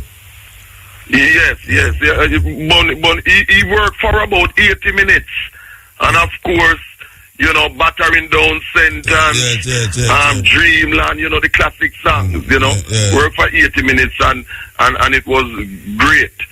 But as we say, the march tomorrow, people must know it is not about begging. And the march tomorrow is not a Rasta march. It is an African march. Yes. It is a march by Africans who are demanding reparations. Yes, sir. And after the march, there will be a meeting at the same town hall there in Lambeth by Brixton, which will go on till about 10 o'clock, because after the march, we will return to Lambeth and there will be a meeting where there will be various speakers, including myself, who will speak about various issues to do with the march. And I will also speak about Marcus Garvey centenary.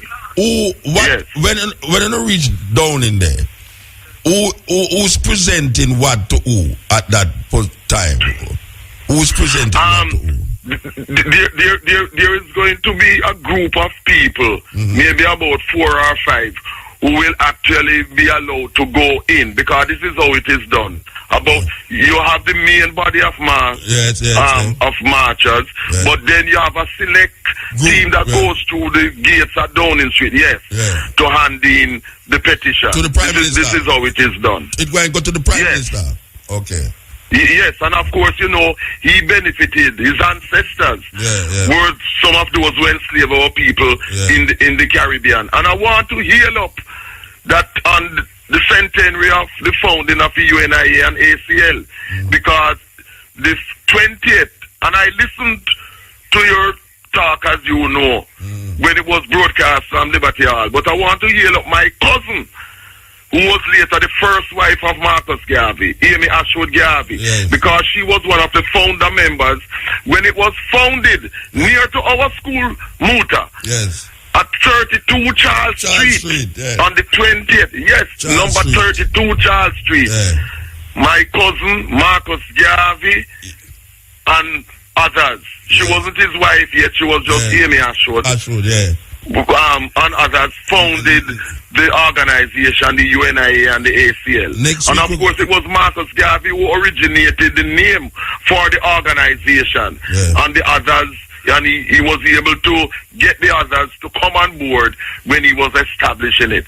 So I salute my cousin Amy Ashwood Garvey. And of course, the second wife, Amy J. Garvey, who, as you know, I know, and who used to teach me about Marcus Garvey. Remember, we used to go at 12 Mona Road. We used to at the home, where she lived with our teacher, Marcus Garvey Jr., the 7th President General of his father's organization. So we hail up our teacher, Marcus Garvey Jr., from Kingston Technical. And we want to hail up Laxley come with, you know. We want to hail up Laxley come with. And we have to hail up Laxley come with from Trenchtown, Boys Town, because he was a part of our African Nationalist Union in the 60s. Yes, man. Kingston Technical, man. Alright, so let me ask you a question now. And Prophet Jabi also here. Yes. No, when I ask you a question, I tell you, say, it's good that you mention Amy Ashwood, because next week, we're going to play a Amy Ashwood album. I mean, she personally attack, and it is about how them used to deal with the meeting, when them used to have a UNIA meeting, and the song where them sing, and the song where them sing, and we used to sing it. We have that album over the years, and we're going to play our voice, because a lot of people never hear our voice yet. So that is true. That is so true, and I look forward to hearing that. And what a lot of people don't know about Amy Ashwood Garvey, I'm proud as my cousin. She was one of the first female record producers in Jamaica, if not the first. That's why we have it on record, because she did produce. Yes, she was. She was a record producer, and she was a playwright. She wrote plays. And she promoted events. What later became the Notting Hill Gate Carnival, when they had that event by St. Pancras Town Hall in the 50s, after the Notting Hill revolt by our people, defending ourselves against the racist Teddy Boys. People talk about Claudia Jones, the communist from Trinidad, but it was Amy Ashwood Garvey and others who helped to put this on, because Claudia Jones was not a music person. She was not a promoter. Amy Ashwood was.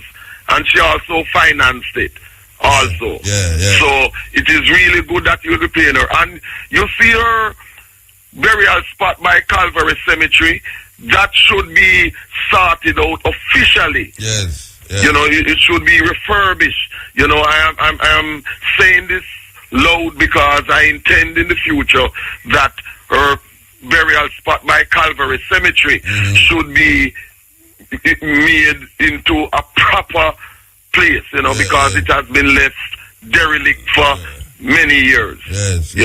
Amy Ashwood Garvey, who was also one of the founders of the Negro World paper also.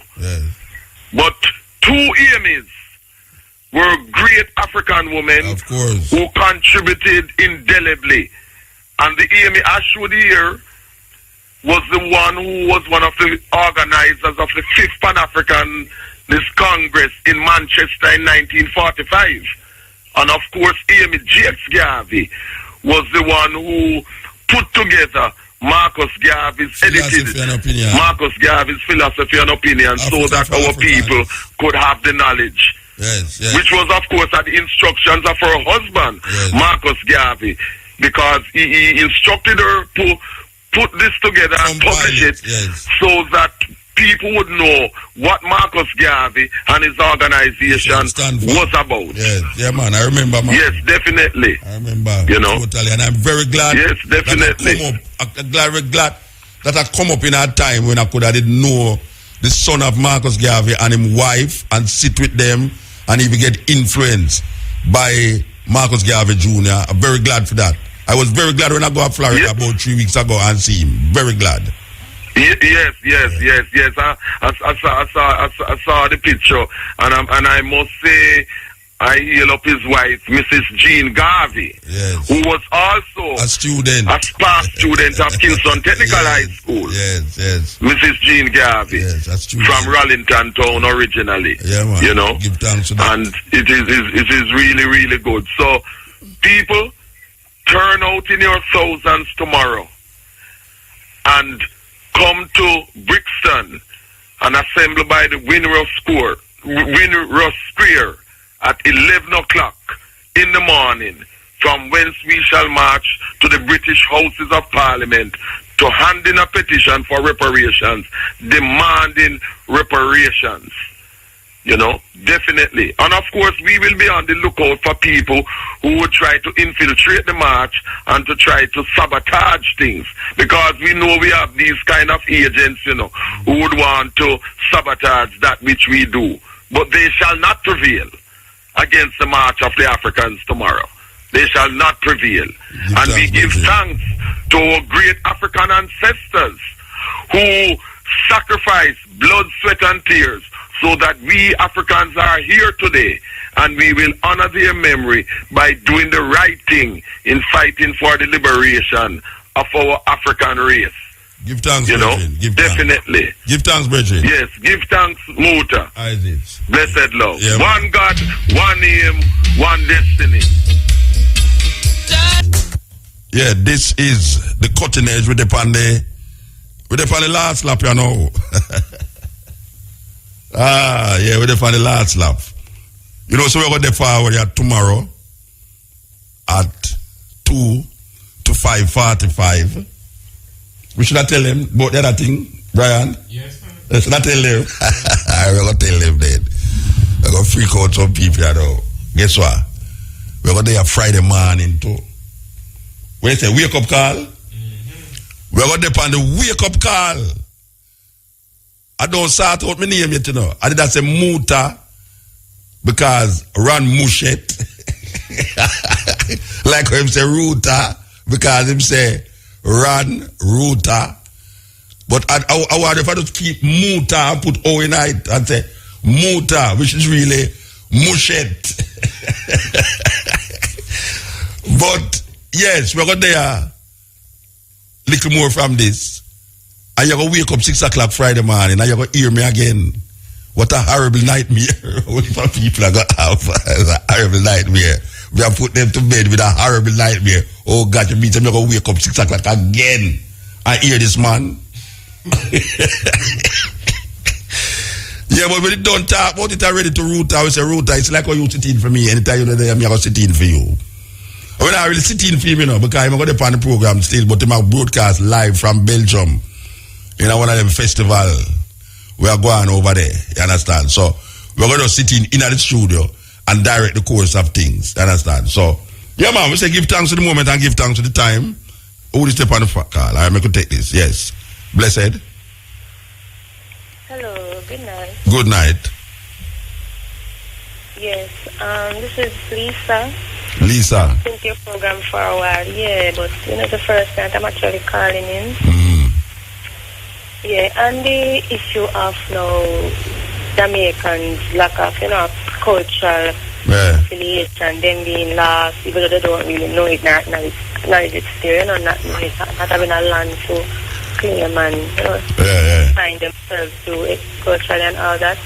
I think it's a really serious, sad issue, but it seems like nothing. It's serious and sad.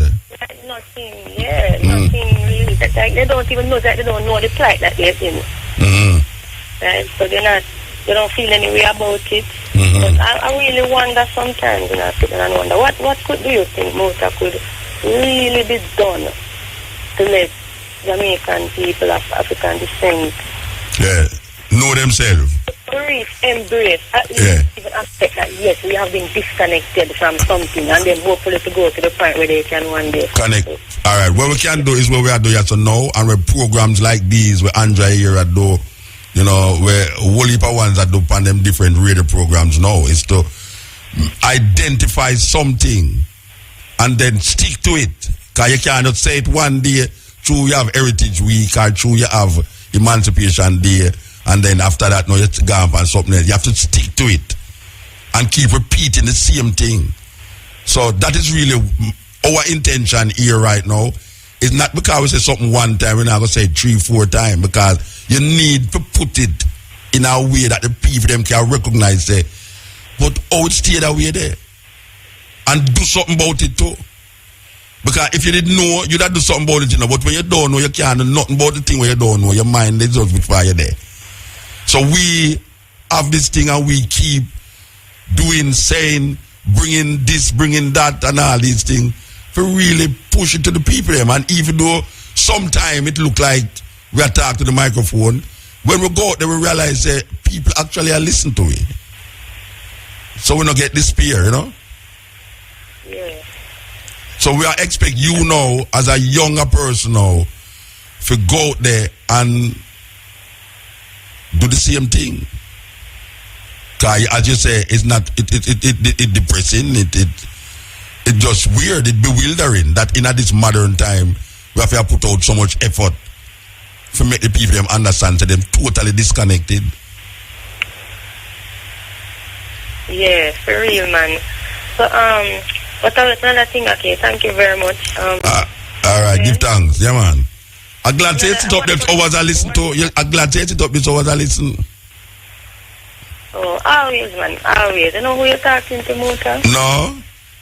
Oh, it's Lisa. But I don't think you remember me by that name. Lisa from which part? It's DJ Kev's sister.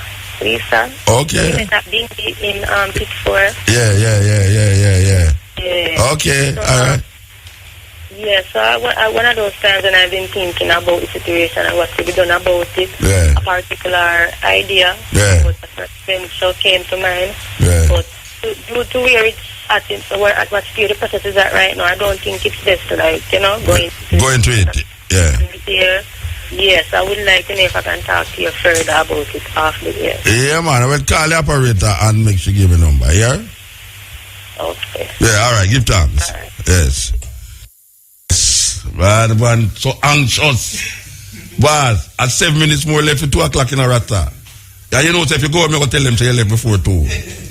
If you go away, I'm going to tell them to you left before 2 o'clock, At 7 minutes to 2, you're not supposed to left here, You wrap up your things and I wrap up your things. Any or you ever walk out there, me inform pan you, And Matrix there, I see that too, Matrix. More me inform pan a brother, I'm supposed to left here at 2 o'clock and I see my pack up for left out here. And not 2 o'clock yet. You could have deal me a informer, Me a informer tonight. At 7 minutes, me I take. Me say, me a informer tonight. Say, I ram 7 minutes.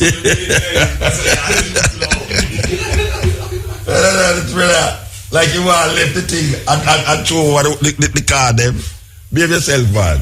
You're not left until 2 o'clock. Oh, you're not left until 2 o'clock. She better go Belgium. With Ruta. Anyway, we're there with you, and we give thanks to the moment, give thanks to the time, and give thanks to the energy.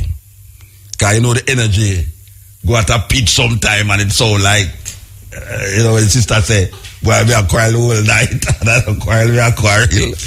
But say, anytime we feel something in our heart, my voice rise. You understand? Sure. Because we still cool, Yeah, man, we still cool, man. What you mean, man? When we left that, so now we go to the gas station.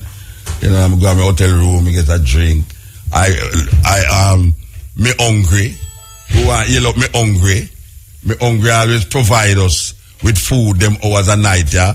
The good old sun-fired food. Yeah, near me hungry. The rest, you don't know me hungry. But me hungry there. A marketplace. It's what them call a raw food restaurant. Oh, Kingston. Yeah, man. Them not cook. They not cook down there, so you understand. So them is the ones them know will secure me in the night, yeah. You know what I'm saying? So I want to give thanks to them. Oh, so you're trying in the night? No, man, I got the hotel room go eat the food when I get from me hungry. Because them supply me with food in the night, Wednesday night. I mean, now, none of the taste it because I don't want Brian drop down and vomit out the place. Because certain food are not for certain people, you know, even though it's good for you, you know. May I tell you, you know. Hey, you have some man who have walk on the road, who have pick up garbage out the road. You see if I carry them go to a restaurant and give them good food, them dead, you know. Yeah, that's sad. So, yes, we just deal with that. So that me I tell them, I want to give thanks to me hungry. Nice name for a good restaurant. Me hungry, the only authentic raw food restaurant me know in a Jamaica. Now if a man want to come contest that, make him contest it. But me I tell you, say, it's the only authentic, sure, say, everything we did there is sun-fired. Understand? Under 100 degrees, under 110 degrees. That's how it go. Okay. So, as we say, Matrix in the house, the film program. Tomorrow we're going to put on a different kind of program because it's Emancipation Eve, the eve of emancipation. So we want to carry the program for the next level. I would have to ring the phone again. We can take a call, so. Instead of we just a talk, so. Eh? All right, we could take the call. We could take the call. Yeah. Make sure you, yes. Okay, all right. So, make we go forward to this tune and then skip the tune then. All right, here goes. And Black. We want to give thanks for the time and the energy and we are going to go out with this tune, yeah? Yes. We need to go out with this tune, yeah. Believe you me. Big tune from them time there. Dennis Brown. Here goes.